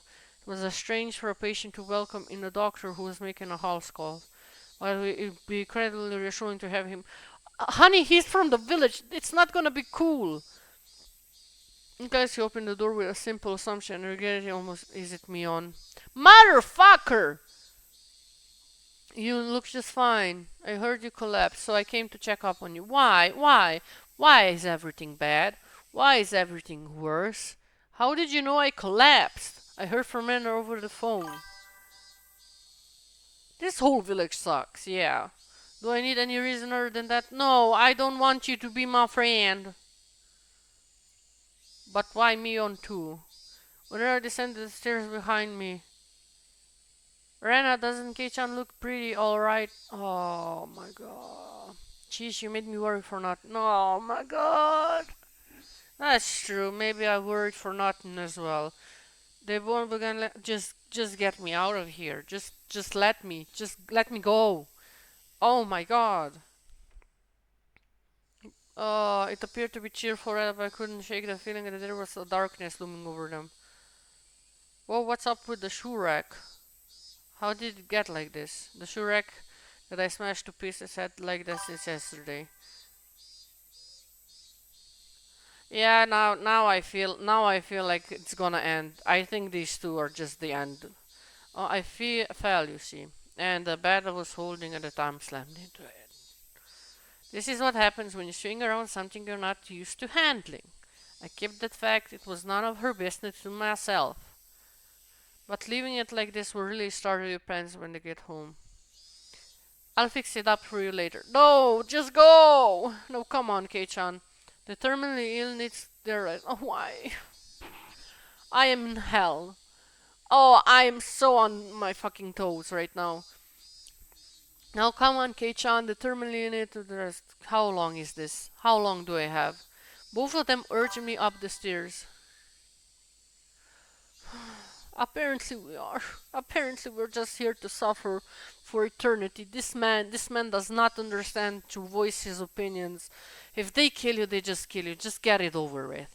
Both of them urged me up the stairs. I had no chance to call Oishi-san. Fuck me! I need help! I was pushed into. Oh god, I need help! As it was the first time Mion had been in my room, she began searching around it. Oh, she's gonna find the fucking note! Oh, she's gonna find the fucking note! She felt around the room and scolded, but I can imagine how it went. It was uncomfortable having my room poked around, but the conversation was so began it heartwarming. During the innocent conversation, Mion said something as though it was perfectly ordinary. Rana, did you call the manager? Yup, right after I called Michan. He said he'd be right over. Manager? That out of place world gave me a bad feel. Why? Rena called a doctor, then called Mion, and after that she called a manager? Who was this manager? Since Mina and Mion conversation was so peaceful, it was only slightly odd. What are you two talking about? Who's this manager? Ah, didn't you know, Kei-chan? We meant the manager when they say manager. Like the director of a movie, or like a foreman at a construction. What? Huh? I dug through my memories for a manager who might have a business with me. Only one thing came to mind. Thank you, Monkey, for being here as long as you did. Thank you. Oh my god. You have fun too. What Reno had just said, the construction site foreman, the very first victim of the first accident, the dismemberment at the damn construction site, the foreman. But that was strange. He was supposed to be dead. There was no way they could call him. I don't understand what you guys are talking about. What does the manager have to do with me? You said he was coming. Did you mean my house? I asked one obvious question after the other, but all of them to them was smile coolly at each other. Oh, just fuck me. Am I dead? There was a huge difference between how the two of them appeared and how my suspicion was playing out. Slowly I felt discomfort panic welling up. I couldn't understand why Ren and Mia were talking about. Kei-chan, you gotten into baseball lately, haven't you? Pretty sure the manager will be happy to hear that. So who is this manager? The manager is the manager. Oh no, the crazy is back. The crazy is back. Oh no, the crazy is back. So who is this manager?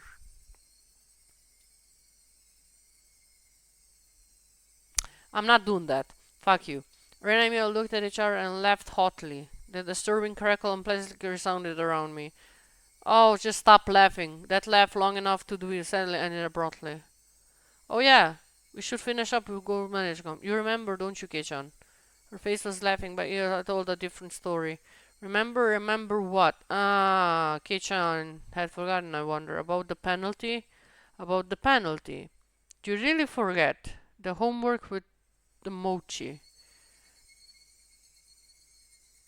The homework where you were supposed to guess which one Rena made. You forgot about the homework, didn't you? It's silly homework, but I had thrown away the rest of the mochi. I found the sewing needle, so I wasn't able to answer which one Rena made. The penalty for that? Why now? Oh, just no doubt my question was written all on my face. Their answer to my question was the dry laughter. I could no longer make heads or tails of everything. I began to think this entirely was someone insane, strange, incomprehensible, being chased by Rana, attacked by strange men. The penalty. Hello, welcome back, Egg. I am having a mental breakdown. I'm good. Like I said, having a mental breakdown. I'm so confused. Being chased. Yeah, it's been 2 weeks. I started my job, and 1 week I just couldn't do it because I didn't have the mental capacity. I was just tired. The penalty Mion and Rena were talking about. Oh my god, I hate whenever they laughed. Oh, thank you. What were those two laughing at? I didn't take long for me to. I've been dragged into a normal situation. Yeah, rest is really good. Oh, please. Who were these two? Who were these people? Who were these doppelgangers who ran me on? Oh, there's the crazy. The crazy came back. Rena had gotten behind me at some point. Why was she pinning my arms behind my back? Oh, fuck, I'm done. What are you doing? Don't move. This is your penalty. Oh, fuck, I'm dead. Ah ha ha ha. My body was already sluggish and Rena pinning my arms behind me made it much harder to move. I'm seriously trying to strike her, but she wouldn't even budge. My panic began to swell, and I realized this was beyond the realm of jokes and pleasantries. This freakishly monstrous strength. It would have been impossible for Rena that I knew. She's possessed. We have established that she's possessed. Can we just go with that theory? Then this thin, frail, grasping me for whose arms were they? Kei-chan, no struggling. Club rules. There are no exceptions. You can find against the penalty. Mion, know that thing that looked like Mion spoke to me like how Mion would speak to me. But I was certain this was not Mion. Someone who wasn't Mion. Someone who was just pretending to be Mion. Hehehe. Need to finish this up before the manager comes. Oh, I'm dead. Mion fished in her pocket and pulled something bizarre. I couldn't tell what it was just by looking, but for such a thing to be in her pocket, my mind wouldn't accept it. What was it? What is it that? It was a small oh. Oh, I feel bad right now. Oh, why have I been raising so long? This is not. It was a small, clear syringe, like what the doctor would use when you went to him when you were sick. Rena held me even tighter. All I could hear was the clattering laughter that no longer sounded like laughter bellowing in my ear. The eerie laughter, it wasn't something that the Rena I knew would ever produce from her throat. This thing that was pretending to be Rena was their real laugh. I leveled to defend myself. The syringe Mion was holding drew closer, and that needle tip was waving in front of my face countless of times. Don't worry, don't worry. It won't hurt, it won't hurt. Oh god. What are you planning on doing? What kind of sick joke is this? What are you saying, Kei-chan? You know exactly what's going on, don't you? About what? I don't understand any of this at all. I know you know. No use playing the fool this late in the game. Stop talking nonsense to try to confuse me. You're going to have done to you what happened. What? You're going to have. Wait! You're going to have done to you what happened to Tomitake-san. What? The same as Tomitake-san. I didn't really understand what she meant. What did he, what did that have to do with the syringe? You're playing dumb, Keiichi-kun. You should have realized it by now. Rena whispered in my ear, laughing as to admonish me. But even the way she spoke was repulsively beyond compare. Playing dumb? Me? About what? What do you mean the same as Tomitake-san? Oh, don't. Everybody thought at first that it was a hit and run. Except when the officer got closer to check if he was still alive, he soon noticed it wasn't a normal situation. His throat was scratched out from a knife or something. No. Nails. Nails? Nails and fingernails? Were those gouged though? That's right. Tommy Takesan had clawed out his own throat with his own nails and died. Oh, are they gonna give me the syringe and I'm gonna fucking claw my own throat out? Oh, you evil bitches. There's no way somebody could die like that. So then, for that to happen, we thought drugs were to blame, but nothing of nature of that nature. Well, you were wrong. That's right. The police didn't find any drugs in Tomitake's system, but there are drugs that don't turn up in the toxicology report. Like everybody knows that. So that's how I die. The police told me they didn't find any drugs in Tomitake's body. Oh, the two of them laughed together with that sickening laughter. Of course they laugh. To assume that such a medicine didn't exist just because the police didn't know about it was completely foolish. Meaning the drug that caused Mitake to die in such a bizarre manner did exist. No shit! If Mion injected that to me, that would probably be all the proof I needed. That would basically mean I'd end up at the same Tomitake-san, become hysterical, scratch up my throat in the last moment, then die.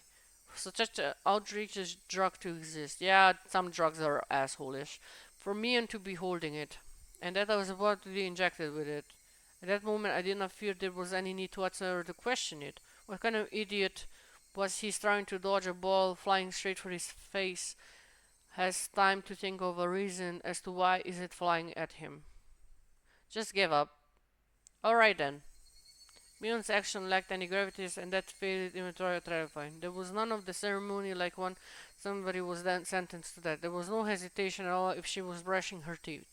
Mion reached out with one hand, grabbed onto my chest.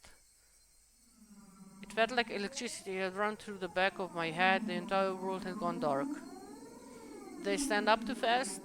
Or did someone hit me really hard in the back of my head? Having lost my sense of balance, I was assaulted by a wave of dizziness.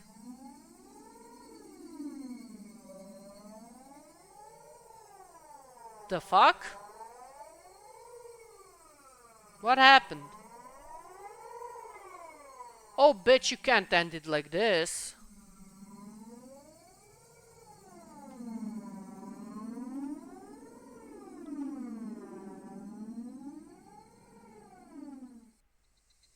I squatted down for a bit. When I came back to my senses, my entire room has changed drastically. The numbness in my head was gone, and I slowly could tell blood was flowing from my extremities again. How long had I been squatting here? How many minutes? Or has it been hours? I was almost as the hands of the clock had stopped moving the entire time my eyes were closed, now that the little time has passed. Really? The air in the room wasn't filled with that madness from before, only a dull silence. Rena wasn't here pinning my arms, and Mion wasn't there about to inject me with a needle. No way. Could it be? All of it was a hallucination? Fuck off! No! There was no other presence in the room beside my own. It was the weirdest experience I ever had. I was certainly with Rana and Mion. I doubted my sanity for a moment, but I also seized with some sort of comfort. I guess the terrible deal was a hallucination. No. No, they would. Neither Rina nor Mion, they wouldn't ever do something so terrible. My head grew hot. I could tell my emotions was welling up. Why? That wasn't the reason to cry. Why? It was sorrow. Why was I sad? I don't understand. I don't understand. Kind to everyone, not discriminating against age or gender. Mion. That Mion was sprawled by the window in an unnatural pose. Blood stained her, a deep red from her head down to her chest. The bright crimson smeared the walls. That splatter had undoubtedly come from Mion. She always had that bright smile and was kind to me before the day I transferred. Rana. The same Rana slumped at my feet. I was making the same pool of blood as Mion. I couldn't comprehend what happened. Did someone come to save me? Then they beat these two down with this metal bat. Nani? Where did the metal bat come from? I finally noticed the weight in my right hand. How long had I been there? It was Satoshi's metal bat. It was covered in a deep red. There was no doubt that this was the weapon used to mutilate both of them. I was holding that weapon. I was the one person in the house. What? Huh? Explain? Looking at this objectively, I couldn't think of anything other than myself who could have done it. I did this. That's right. Keiichi Maebara. Of course I did it. I told myself gently, as if coaxing myself. Hey me, there is no reason for you to remember it, nor is there any need to regret it. Eat or be eaten. You get that, don't you? But the blood. There's so much. Neither Rena nor Mion had moved an inch. It wasn't just a split forehead or a tickle of blood, nothing that simple. The entire room was splattered with red, and that told me I didn't end with just 2 or 3 strikes. Were they dead? Both of them? Probably. The depths of my mind were calm, but on the surface was panicking and agitated. Calm down, Keiichi Maebara. What happened to your usual calm self? Come on now. Do you like always do throw your head back and take a big bath? Come on. Once, twice, breathe deeply. Calm down. Calm down. I chanted that over and over my head and relaxed. I don't believe they're dead. I can't. There's no fucking way. Color came back in my vision and smell reinfused the air. At the same time, I remember what happened when I blacked out. What happened? Oh, we're getting a flashback. Great. Rena and Mion had attacked me. They were about to inject me with a terror caused the symptoms in Tomitaki-san. Right before that happened, I fought back. I twisted my whole body and threw Rena as she was spinning my arms. Then I followed through in a spin and rammed my foot as hard as I could in Mion's torso. It was soft. Rena tried jumping me. I tackled her as I slapped her against the wall. I didn't let that brief moment of having them off balance slip by. Satoshi's bed was left carelessly by my side of the desk. Wep. At that moment, everything went pitch black. There was nothing recorded past this point in the videotape of my mind. No, that wasn't right. I wasn't there. Was nothing recorded. It was recorded just fine. Just the other me inside myself had told me not to look and had turned off the TV. Just because the screen had got blank, I couldn't see it. It didn't mean the videotape within me hadn't recorded it. The TV was just off, the video was still playing. The tape within me cracking along, still playing. On the other end of the pitch black screen, that horrifying video was still playing on.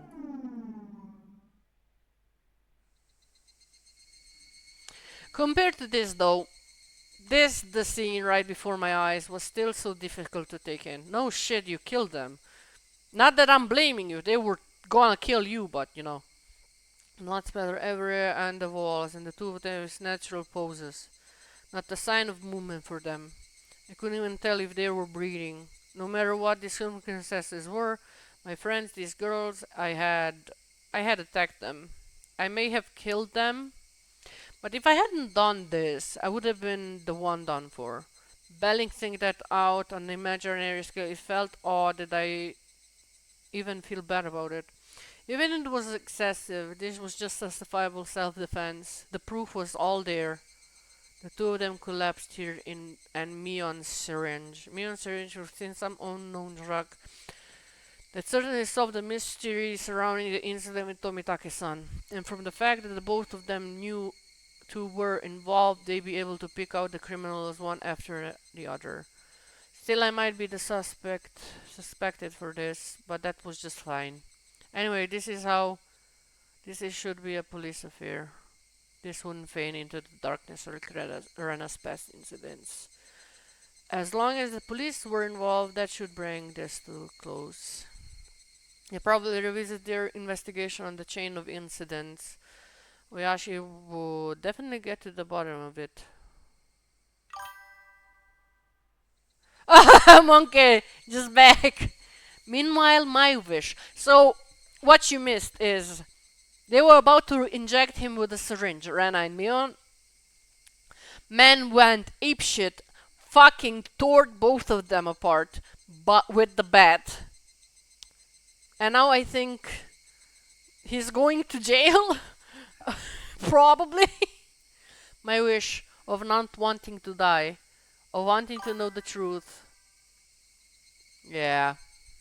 That would be fulfilled in its most basic form. It was all a matter of time now. The Dr. Rea call should be getting here soon. I'll confess everything to him. I needed to contact Oishi-san. Contact him. Contact him fast. At that moment I remembered. Beside the doctor, a manager has been called. Grab the fucking bat! It was easy to imagine that there was someone deeply involved with the incident judged from Rena and Mion's conversation. The ache in my chest caused by the gruesome deed I've done dissipated rapidly. It was not over yet. This place no longer felt safe. Stay calm, Keiichi Maibara. It's not over yet. I needed to live long enough to tell the police of the incident. At that moment I felt like I heard someone's voice from outside. Since people were speaking, it must mean there was more than one person. Who is it? I moved the curtains of the side and peered outside. It was a bizarre sight. Around 4 or 5 grown men were all gathered at the gate. They very much resembled the 2 men who assaulted me at the dam site today. Those 2 might be among them. There was one person wearing a white coat, but he didn't look like a doctor at all. My gut told me he was in disguise, only posing as a doctor. The guy would probably ring the bell and get me to open the front door, pretend to be a doctor to get me to open the door, and then the rest of them will rush in all at once. At that moment I saw the car parked behind the man and my heart nearly skipped a bit. The white van. That was the van that almost fucking annihilated him. No mistaking it. That van, the one that had tried to run me down.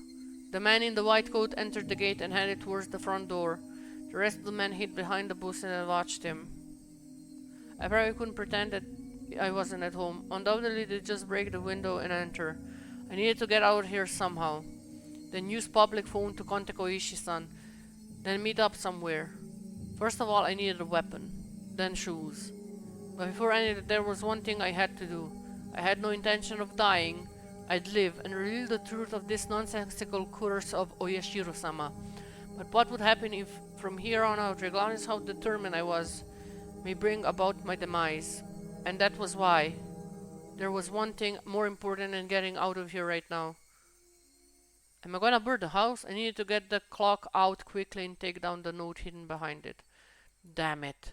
The thing was sticking to it fast. I'll be fine if I tore a little. I opened it slightly, tore the note, began writing another passage with a bellboy pen. It wasn't able to inform Moishi-san. Then the only way I could rely on was this note. I'd never thought of a Storm College ruled notebook paper could be this reliable before. I had no time. I'd only write what I knew right now. I needed to leave some sort of information that would lead them to uncover the truth. Ren and we are conspirators of the perpetrators. That was an undeniable fact. I still didn't want to believe it, but it was the fact. Anyways, I'd leave it all information that would help lead them to finding the perpetrators. There are 4 or 5 adults, maybe more. They have a white van. This was everything I was able to see from the window. There may be more. Also, there was that unidentified person known as the manager. To begin with, the term manager didn't even mesh with Hinamizawa at all. If they were going to include the managers from the past incident, then the only one is that construction foreman, the victim from the first murder, the very first miss in the chain of incidents, killed in a lynching, his body divided in 6 pieces. His right arm was never discovered. The police should have confirmed that death. But Ren and Mia both called him manager. They said manager. They wouldn't use the term to refer to someone who was dead. The police should never have conceived that someone who was deceased should be involved. Could that be some sort of oversight? I didn't know. But even if I didn't know, it could be a big hint for Oishi-san. That's right. They needed to start fresh from the first incident.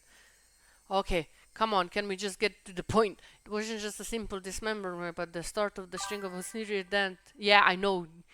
Lordom, a lot of lordom. The start of the string of mysterious deaths that will follow. So there must be something hidden there. Please revisit the victim from the dismemberment incidents. He's alive. His death should have been established after the autopsy. Logically, you would think as such, but that was really the case. Could have been some sort of ploy that they were able to deceive the police with. I shouldn't jump to conclusions, but he may still be alive. I had no time to ponder right now. Oh yeah, there's something even more important I need to write. Oh my god, how much more do you need to write? Tomitake-san's death from the unknown drug. That's right. That drug, it was a irreplaceable piece of evidence. Take the evidence. No doubt just having this, everything would be uncovered. Take the evidence. I couldn't just leave the vital... Oh my god, just take it! The syringe is the proof. I stuck the syringe on the back of the clock with plenty of tape. It also would not slip out and fall to the floor firmly. Ding dong. Fuck! Run, bitch! The bell rang. They were here. I could write any more. But even still, there was one less thing that I had to write. I have no idea why it has become like this. This may be the closest thing to the truth of everything I wrote on this note. If you're reading this, then I'm probably already dead. Though you may or may not find my body, if I was going to write out everything that I could happen, either dying from the curse or being demoned away, you who are reading the... Oh fuck, meta. Please uncover the truth. That is my only desire. With this, my last will and testament was complete. I wasn't certain that I was going to die, but it was my final plea. Just in case. I folded the note, stuck it back to the back of the cloak. If I like goth girls. And returned the clock back to its usual spot. I couldn't help but pray. Oh, Yoshi-san, if something happens to me, I leave the rest to you. After that, I gazed down silently at Rena and Mion. This was probably the last time we'll ever see each other. Rena, Mion, I really had thought all of us were friends. But why would it end up like this? I never had any fun in my previous school. Only worried about standardized test scores, about if a school I hoped to get into was where I really wanted to go, or a safety net. That was all I talked about. It was a dull life. The people I called friends were also my rivals in studying, competition, in personal records, and in standardized test scores. This is kind of sad reading it. Like them. Plus, Japanese culture is so rich, then you just remember the schooling system is harsh. And when you told me how unhealthy that lifestyle was, this one was really fun. Making fuss over lunch, making fuss over the club, making fuss over the festival. Something hot began dripping down my face. Uncontrollable tears. I should have no obligation to shed tears for them. But they wouldn't stop. Even if they were after my life. Even if they were trying to kill me. Even after everything that happened this month, I wouldn't forget it. Is that it? It could be those happy days were all facade as well. Was it all a trap, maliciously orchestrated up until today to ensnare me? Could it have been that I just arbitrarily assumed that they were my friends? That couldn't have been the case. Both Ren and Mia, they really were my friends. Oh, brother, you're so dumb. Those happy days, there was nothing fake or unclear about them. They were trying to kill you, though. Somebody probably forced them to try to kill me. Honey, they did this of their own accord. Or their minds were taken over, possessed by the spiritual entity known as Oishiro-sama. Or maybe they were just both mentally ill. Regardless, both Ren and Mio, they were the best friends ever. And when they were coming after me, I wasn't of their own violation. That's a lie. Wait, they weren't the kind of people to sell off their friends regardless of whether or not they were forced. There was no way such a thing like being possessed by Oishiro could happen in reality. Then did the real mania come after me? What was I thinking? What a silly dumb idea. He is not thinking with his brain. No, I think this is pure emotion. What a silly, dumb idea. Having beaten down both Rena and Mion, I was still debating if they were the real ones or the fakes. Oh my god. There are no real or fake. There only the reality that was before me. And Mia was sprawled out of my feet and was sprawled out of my feet. That was the only truth. I was only trying to twist the faces facts to my benefit, and I have beaten my fans to that. No matter how I spun it, I wouldn't change reality. And I knew about that. It felt like there was a crack in the dam of strange emotion I was holding back. Just like my calm state, which was nothing more than a bluff I recited in that opening, insanity was leaking out. Oh god, can we just get to the point? I killed them, yeah, Leraimio, I killed them, blah blah blah. Can we move? The doorbell rang again. The early echoes pulled me back into the sake of composure once again. I didn't have the moment to spare. Just run. Quickly, I needed to get away. I didn't want to die. I would uncover everything after that. The identity of whoever, whatever had pushed me this far. Even if I had to drink mud and eat grass. That's a idiom. I would survive, I would definitely survive. Okay. I killed Rana for that very reason. I also killed Remion. I went that far just to keep on living, so it can't die. For my sake and for the sake of the late Rana and Mion, I have to survive. Teenagers, man, what can you do? I ran towards the door, grabbed my shoes, and the doorbell rang again, as if it urged me on. Behind the single soldier, they were there. Just go the other side, go the other side. Keeping quiet, I headed towards the kitchen. I headed towards the back door. Before opening the back door, I put my ear to it and checked for people outside. No one. After I put on my shoes, I opened the door slowly as if I make a sound. Oh god.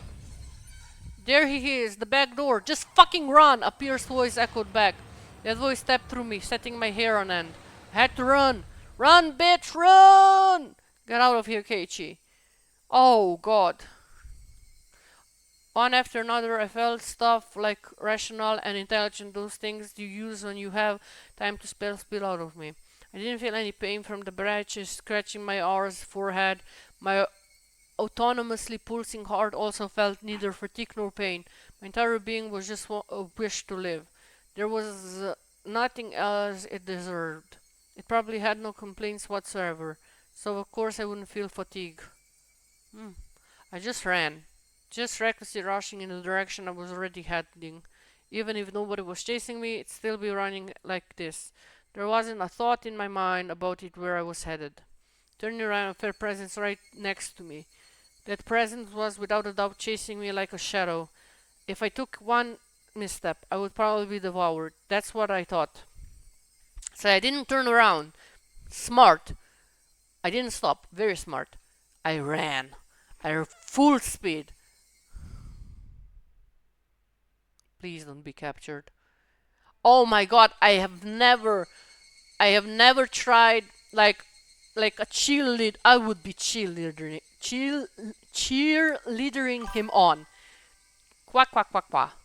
That was the chirping of the Higurashi telling me it was evening, trying to tell me something, and then I finally heard it. What did you hear? The wailing cry of the wings and who didn't make it. Would I be joining them? Quack quack quack quack. Only the Higurashi knew. They knew everything. They definitely knew. Fucking run, man. So I ran towards where I could hear more of the Higurashi chirp. But the further I ran, the further away the chirping became. Burns aren't real. I couldn't get near them. Why is there no pictures of them? I would love to have pictures of the Higurashi here. Why are you all running away? Why is it my fault? Was I the one to blame? Then I'll apologize. I'm sorry. I'm sorry. Blah blah blah. Okay, he doing the 10 time over. A lot of I'm sorry. My god, man. I felt that only the Higurashi knew. Run, bitch. Run.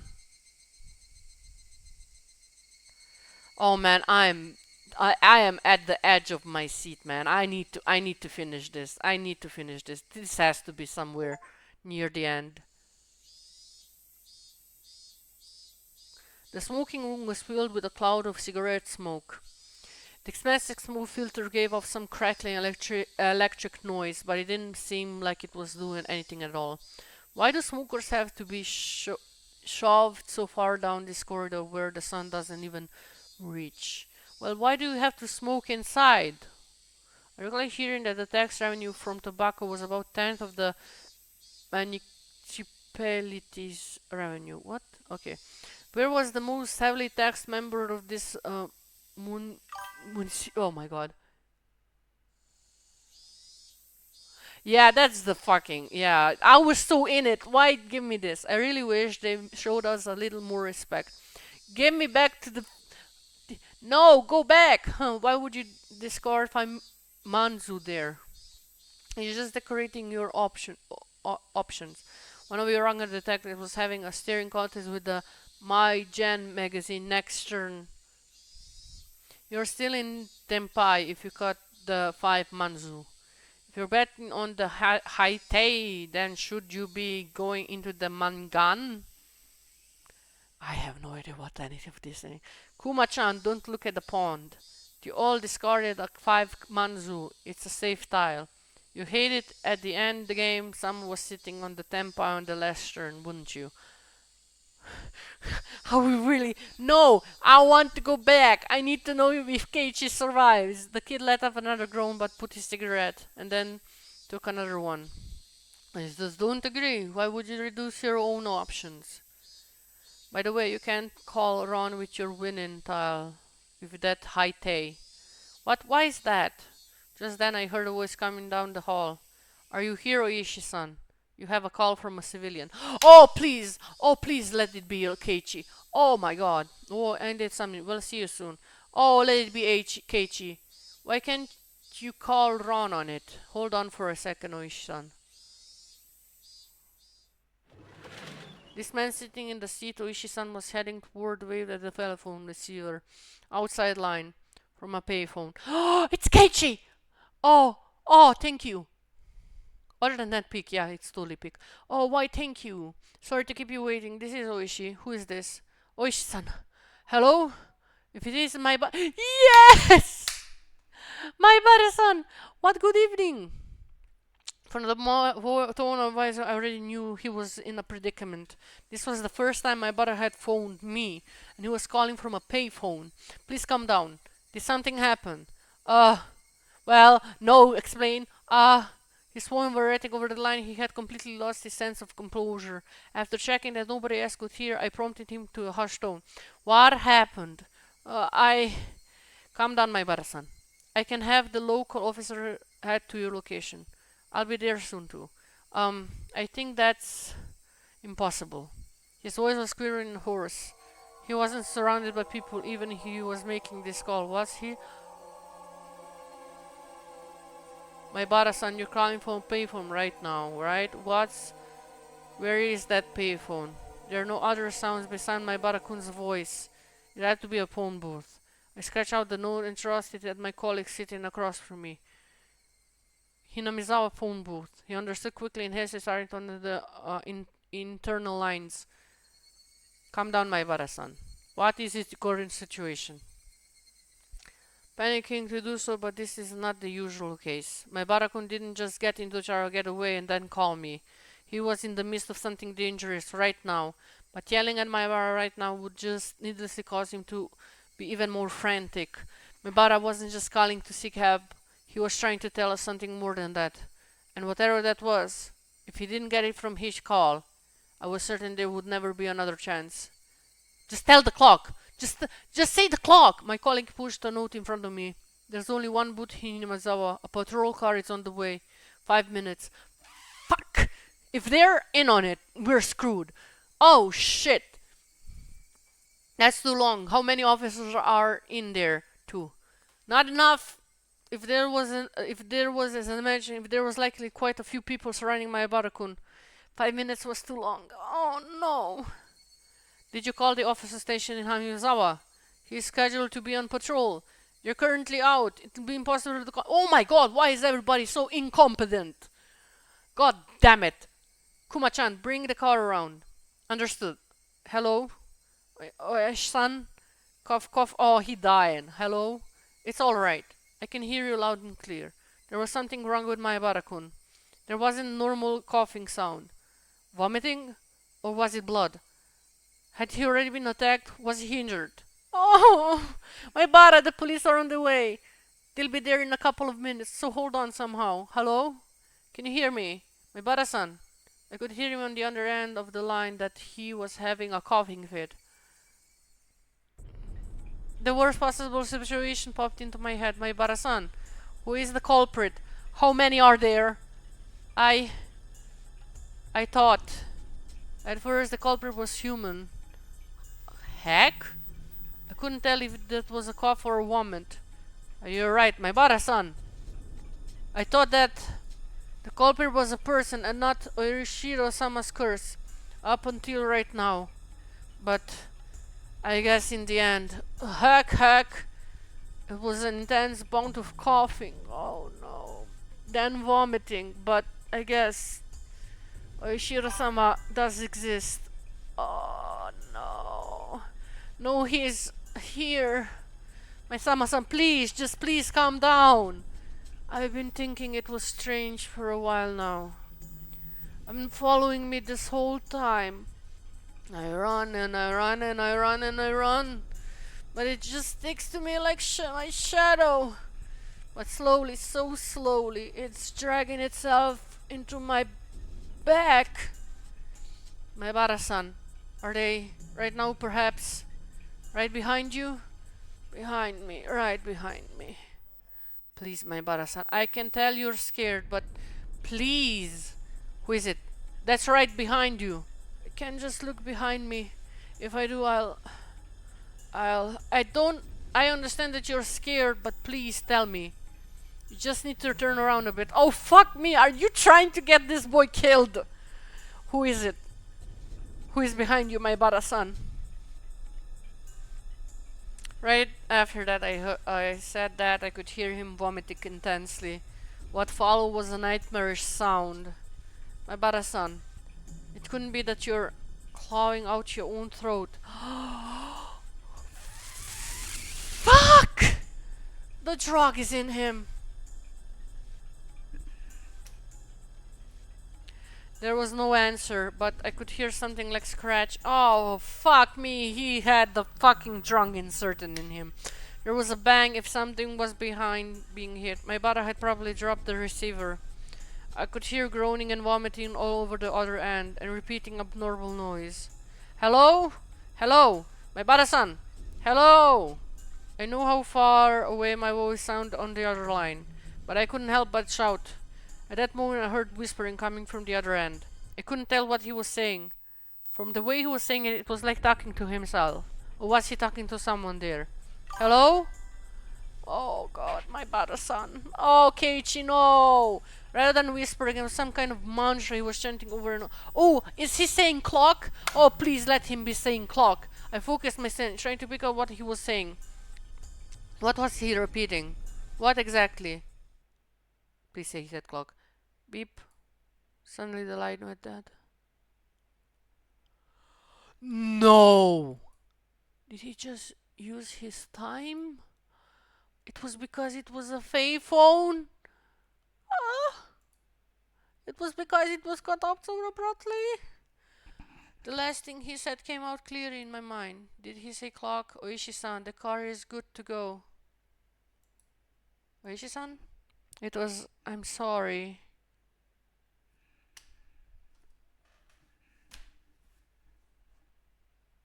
Why? Why? Why? Why? Why? Why? It was, I'm sorry, Oishi-san. That was what he was repeating over and over again. He said, I'm sorry. I had a gut feeling that there was no longer no need to hurry. I could hear the chirp of the Higurashi spelling from the open window. Quack, quack, quack, quack. I should have been able to hear them this entire time. I just haven't been paying attention. Why did I focus on them all of a sudden? Quack, quack, quack, quack. Were they trying to tell me something? Yes, that you're a bad officer. The only Higurashi knew. That's how I felt. You mud. Oh my god. You made me connected to fucking Keiichi-kun of all the people in the world. You made me connected to him.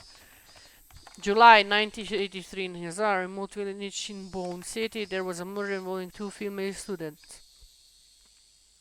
The suspect Kaiichi called over his two classmates to his house and beat them to death. No, they're changing the fucking history. Oh, you bitch. The scene of the crime was the suspect's room on the second floor in the house.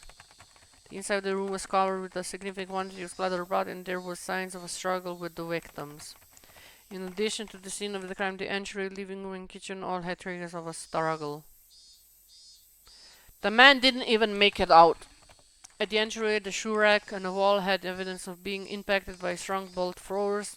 It would have been the same bat as the murder weapon. Having no traces of blood, it is believed that the destruction occurred before the murders. There is the possibility that the suspect overpowered the victims to keep them from fleeing.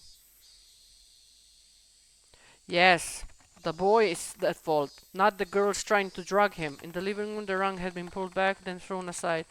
Try to believe that it is the connection to the struggle. Victims, thus the reason for the remains unknown. Why was the rug? Okay, that's strange. The kitchen, the garbage bag was torn apart, and the contents were spread over the floor. The surrounding area and handprints believed to belong to suspect were described. It's believed that the suspect, for some reason, taken out the garbage and struck it with his fist. For reason that remains unknown. Fuck! In addition, there was a note stuck to the fridge, and the word "was there a needle" written on it. Meaning behind remains unclear. Just in case, the garbage was searched, but the needle was not discovered. Where are the parents? Through the garage door function, it had been left open since the assassin. The garage door was found closed. The assassin figures were discovered on the garage door. Yeah, that's when he was hiding. The reason behind it remains unknown. Why am I like this? The suspect fled the scene of the crime. However, a patrolling officer himself found the suspect collapsed inside the phone booth. Is he alive? The suspect was cautioning. Oh, he's alive! He was rushed to the local hospital with treatment but did not regain consciousness and died. Oh, fuck you! Why give me hope? The result of the autopsy indicated the immediate cause of death have not been hyperbolic shock. It was the murder that the suspect had clawed at his own throat with his fingers, and the resulting bleeding caused his death. With similarity to the theme of Tomikoke's son with Playig, the police believe there is to be a connection and have opened an investigation. Of the local authorities, it will be confidential investigation. Due to the abnormal nature of the death, it was suspected that the drugs were involved, but as it Tomikoke's no traces were discovered. Yeah, it could be an undiscoverable. As such, the case treated as a committed on impulse. However, with several accounts of suspects bizarre behavior toward the incident, it is possible that this was a premeditated. Separated from the group of friends, isolation, inexplicable behavior. Several days before the incident, the suspect began carrying around a metal bat. Suspect was observed having aggressive behavior as well, talking to his at school. His classmates have actually heard portions of what he was saying. 2 days before the incident, the suspect declared to his parent a possibility of his death. Due to this, the police have begun to investigate on the possibility that this crime was not committed on business, but was instead planned several days in advance. No, it wasn't! Oh my god, I hate that they do this. Afterwards, a note was found in the suspect's room as written himself. Note was written in 2 sheets of bifold. Oh, they found the note! Each torn in half, as he's trying to conceal what was struck inside behind the clock on the wall. The content was written in an appendix. The police believe it to be strongly related to the incident. The police changed their line of investigation based on the possibility that the suspect was involved in some sort of incident himself. However, no further clues were found, casting doubt on the credibility. What the fuck? The credibility of the note? Was the crime impulsive premeditated? No! Decision clear to further developments. The case had been labeled as unresolved. Bitch! Put Oishi-san on the fucking line. He would have solved this in fucking. For the following year, suspicion arose regarding the nature of the note. The note was not written in 2 hands of paper or 2 separate sheets, but was originally a single sheet of B5 paper. In order to erase several lines from the middle, someone had torn them out. Judging from the side of the letter, the missing section estimated to be 2 or 3 lines. Oh, fuck me! Probably the person who eliminated the lines is questionable, is not the suspect. In addition, judging from the station or large quantities of cell phone tape behind the struck of the back of the clock, speculation that something other than the note was struck there. Who found the fucking note before him? The person who first discovered the crime was a detective rumored to have connection with the incident. Higurashi. He underwent voluntary questioning but denies involvement in any damages to the note. You motherfucking liar. The suspect note. I catch him a fear of my life. I do not know why they are after my life. The only thing I know is that it has to do with Irish and some curse. Then I'm conspirators of the perpetrators. There are 4 or 5 adults, maybe more. They have a white van. This is only the first day. Everything below has been ripped out. Oh, so the fucking note on this being the syringe. Everything about it has been ripped out. I have no idea why it has become like this. If you are reading it, I'm probably already dead. Though the only difference may be that the presence of lack of body. Oh, you who are reading this, please uncover the truth. This is my only desire. Keiichi Maebara. Fuck me, Keiichi. How did they find your note? That's my question.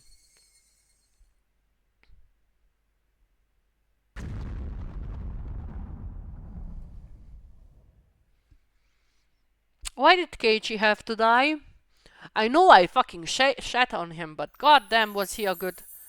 A new scenario. All cast review season has been available. Please select extra on the title menu and then pick all cast review season. Okay. What? Oh my god. Oh my god.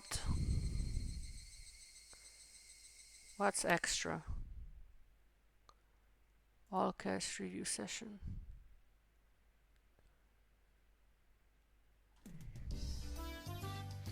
Thank you for buying Higurashi Wendekai Onikakushi, a visual novel by 07th expansion. How was it? If you enjoyed it even a little bit, it would make me happy. I loved it. It was awesome. Even a little bit is stretching it. That incredibly dark ending made me angry, you know? Made us angry. I understand that this Higurashi chapter is supposed to be somewhat of a prologue to the entire series. How could it be a prologue and have such an incredibly dark ending? Yeah, but that doesn't happen sometimes. The player digging through the story in order to avoid the bad ending is the point of these types of games after all. It is just the first chapter. I'm looking forward to the next one. What happens in the next chapter? Oh, I'm actually interested. Rena, do you know? Yeah, they said the next chapter will introduce another aspect of the story. That's a strange way of putting it. What does that mean? In this chapter, they introduced the string of mystery deaths that were happening in Hinamizawa recently, right? The next chapter will introduce some of the history of Hinamizawa. Okay. With a strange event happening after another. I totally lost. What exactly is Oyashiro-sama's curse about? Actually, what is Orishima-sama to begin with? They didn't explain it much. Thank you! I haven't heard much about it, but I kind of have a bad feeling about it. Oh, thank you. That makes me feel better. Feels like it'd be another one of those scary stories where somebody gets cursed again. Though, tough luck, Kei-chan. What kind of curse is he gonna get hit on? He's dead! He's not gonna get hit by any curse. However, I'm looking forward to seeing what kind of story it's going to be. Sorry for— oh my god. You scared the living shit out of me. I was preparing for the bad guys. Sorry for being ill. My bad, my bad. Hey everybody. Good work today. Same to you. Where's Kei-chan? Hey, already off reading the script for the next chapter. It must be hard being the main character. I wished that it was voiced. Just that, like some of the visual novels are voiced by voice actors. I would have loved it. I would have loved hearing her, like the scary version. Oh my god, that's too bad. He could have at least poked in to say hello. It's probably because he doesn't have any character art, so he doesn't poke his head even if he wanted to. Rika-san, that's what we refer as personal problem. Heh. In any case, the story's lyric was a lot of trouble, especially for Keiichi-kun and Reina-chan. Trouble, that was the mother of bad ends. I wonder what was the identity of the thing that attacked Keiichi-kun. I think he was hallucinating at the end. My theory is that that was a work of people made to look like a curse. But at the end, Keiichi made that phone call. Yeah, I also thought that the call was strange. At that point, Keiichi should have been certain that the culprits were people. Why are you fucking throwing theories at me? I'm gonna theorize now. Motherfucker! Okay, wait. Oh. First theory, mental health. Probably. Second theory, that guy Sama's curse. Third theory, people are making it to look like a curse, so they keep other people outside the village so they can do whatever the fuck they want in the village. It's almost sounded like he was being chased by a ghost or something. Oh no. Just from that phone call, it really makes me think that it was the work of a curse after all. Since we're all here, why don't we all share our theories? Let's start with Shonazaki-san. I also believe it was people. I think it was a man-made incident that was just imitating strange folklore floating around Hinamizawa. Certainly. Every year, on the day of the festival, for another link in the chain of mysterious deaths to happen certainly is suspicious. That so-called chain of mysterious death is definitely somebody trying to reenact the folklore, definitely. I think it was the curse, looking at the scene where Keiichi went berserk, in the entryway at least seen with the phone, just can come up with the conclusion that person was the culprit. When you say it like that, it really wasn't the type of scene that would make you think it was the work of an actual person. Not if they like put the syringe before everybody else, right? Like if they put the syringe into him, he would be fucking hallucinating and clawing his fucking throat out. Yeah, he'd be ripped. The I don't know. This section here is a little bit. Hey, I still think it was a person who did it. That least scene to the one with the entry. I think it might have been delusional episode brought about by post-traumatic start, or he was drugged. There's still the question of the manager, right? I wouldn't know what's going on anymore, even if you didn't use such complicated words. In other words, Kenki was so scared that he was imagining things. Then what was the meaning behind the scene? What exactly was that mysterious presence beside Keiichi? Oh, I don't know, man. A red herring. Michan, what do you mean by red herring? Like old man Tomitake here said, the scene was the result of Keiichi having straight-induced delusion from being mentally cornered. Or maybe he was cornered. I fucking don't know. The extension of being further, it was employed to make the player think it was a curse. That's why it was a red herring. When you say it like that, but... well, it just means there's that possibility. In that case, the theory the Yushi-san proposed during the story was a conspiracy of the villagers, correct? What does that man himself have to say about that? Me? It makes you think, eh? Huh? I totally thought... Oh my god, something is in my eye. I totally thought that Oishi would be behind the people explanation. During the story I said it was definitely the work of people, but if a person really was to blame, that leaves a lot of loose ends. Like what? Let us hear what Detective Oishi-san theory is. First of all, if a human is the culprit, then there has to be a motive. In other words, somebody has to gain something from it. So what you mean, if this is the work of a people, there would be something to gain from causing the chain of mysterious deaths? Exactly. I feel somebody should have benefited from the deaths of people related to the Damveler, but the recent victims weren't related to them at all. Person who benefits Cage-kun. I see. Oh my god, this is like having coffee at a coffee shop and everybody is just like throwing shit at each other. My case is kind of weak too. I mean, none of your money was stolen. There's no way to human culprits. But that's not everything there is to it, right? Like Michan just said, there might have been some sort of reason for them to reenact folklore. Exactly. This wasn't a murder where you consider typical motives. Makes me think that this was most likely some sort of ritualistic murder to reenact the bloodstained history of the will. Why? Why though? So I'll ask the question of the hour. Who gains from the reenactment? It's not about simple benefit, it's more about psychological reason. I think maybe this was an act of why is the revenge something native to the region? Fate was unable to be fooled this time around. What the fuck? I see. I'm holding my head. I'm so confused. Every member of some repressed family looking to air out old grudge of their ancestors, something like that. Which family though?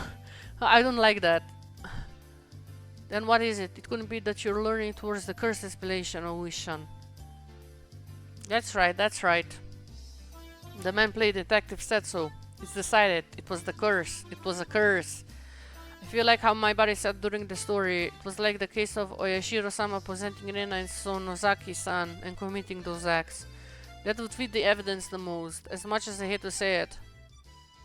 Actually I'm one of the opinion as Oyashi. I can't come up with any other explanation that normally kind Rena and Michan to suddenly start acting strange like that.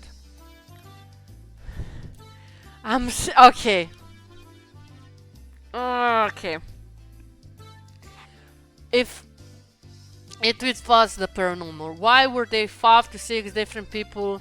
Like, if Oyashiro-sama is basically a god, couldn't he just like fucking slap me and then kill me with that? Instead of like doing everything of this.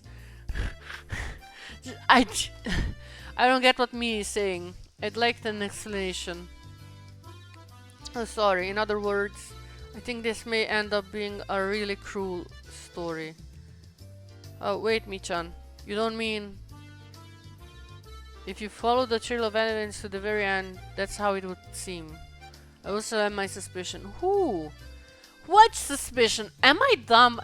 In other words, Rena and Sosaki both actually had those personalities to begin with and were merely deceiving my Bara-san.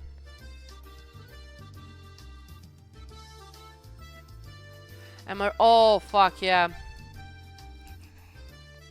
I don't like that at all. Wow. This is all the curse's fault. Rena and Mio-san and everybody else are all kind, nice people. I think that too. I think that Rena and Mio-chan are really good people at heart. I think that during the story they definitely were possessed by something.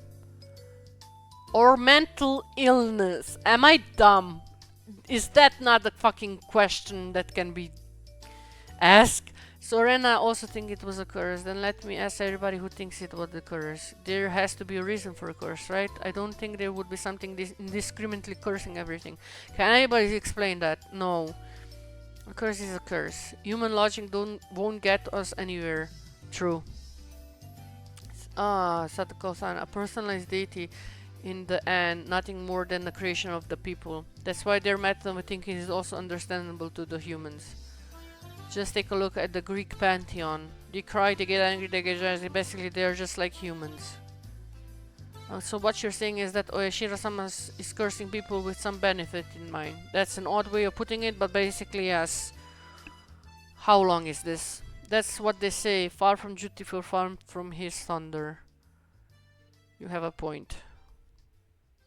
Basically, it doesn't matter if you're Shira-sama or humans. There has to be a reason. But Rika, what if the reason isn't clear? I don't know. That's right. This is still just the prologue. There's still a lot of stuff that hasn't been revealed yet. Oh my god, how many chapters does this have? Like, this was 10 hours. Sweet Jesus. Oh. Muhammad and Buddha and everybody who's listening, this is a very long game. Yeah, it's hard to come up with any more theories at this point. No, I won't be sad that this all made clear. Mion seems rather particular about this as well. Ah, we'll just make the best with what we know. Doesn't that feel interesting? Like the club of a little bit? Actually, this was a really good game. Even this is good. Yeah, if you put it that way, that does seem interesting. What the fuck? Well then, let's summarize. Let's see if I think it was a curse. Tomitake thinks it was people, right? Yeah, I'll go with being people. I'll also agree with people explanation. That's not to say I hate such fantastic things as curses, but in this particular the connection is a curse is a little weak. 2 for people explanation then. Rena was the curse side of things, right? Yup. Satoko-chan and I believe it was a curse. Right? Yeah. I think it was a curse. People who say that Rena and Mion were evil to begin with are more befitting of a curse. Oh my god. Well, I don't want to believe that my own personality was that twisted. But I have to be cool when I'm in the club mode. If I base my choices on just emotion, I'll regret it, you know? Well, no. It doesn't really matter which side you pick, does it? Rika hasn't said anything yet. What do you think? I don't think that Oyashiro-sama is a bad god. That's an interesting opinion. I don't want to worship some bad god that just curses people. I like a generous god more than one that curses. That's right, Lika is a shrine maiden. You have good opinion. Then what? If Rika doesn't believe that it was Oyashiro-sama, then you think it was the perpetrators were human after all. We'll just go with that. Well now, that means the votes are split right down the middle. So half of us think it was a curse, and half of us think it was people. Renathan, just for reference, what did the test players who played the beta version think? Yeah. There were a lot of players who believe in the people explanation. Oh fuck, I don't know which I wanna. Like, this is. Oh. Cause see. What was that fucking illness? Madness shared by 2? That's a thing too. Like, if she went insane, then Mion went insane, and that's the shared madness. And then they fucking got Miyabara-san in this too, and you know. I believe people and mental illness. See, right there. Our veteran comrades are cool, collect, and very observant. But the beta version only finished partway through the story. That's right. Even the people who played the beta might change their mind if they go through to the very end. What should we do then?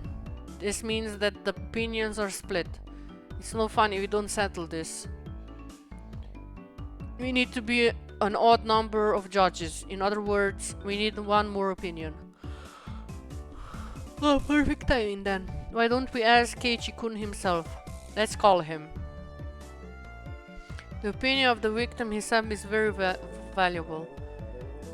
Since that's decided, it's time to the phone. What the fuck is going on? Hello, Keiichi-kun. It's Rena. Are you busy with work right now? Yeah, really busy. Just when I thought I'd get a break because the chapters, it's already time for the next chapter. How's Kei-chan? Busy? Yeah, he's moping. I can hear you, you know. It must be nice having a wrap-up party. I wanted to go too. You can come if you can get some character art for yourself. Rika, that's a secret. Oh, am I gonna get a character art of Keiichi-kun? Oh, that would be so nice. I'm sorry about that, Keiichi-kun. Anyways, during the current chapter, Keiichi-kun, didn't you die? We're just talking about who the culprit might be. Basically, we were deadlocked on whether it was a person or Oyashiro-sama's curse that killed you. I'm really sorry. Even though you've been busy reviewing the script, Keiichi-kun, What do you think it was? That's obvious, isn't it? Which? Isn't it? Both of them. Targeted by suspicious people from the village and then cursed by some strange Risharmas on top of that. I said people, mental health. I didn't say Oshiro-sama's curse though, that's the thing. It's both humans and a curse. Everybody's just picking on me. So very, very pitiful. Next time I pat you on the head for you.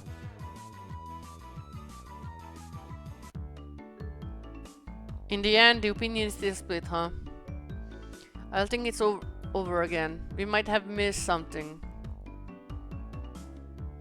Well then, please look forward to the next release, Higurashi when they cry Watanagashi. Thank you, Rena. I'm very confused, but I guess...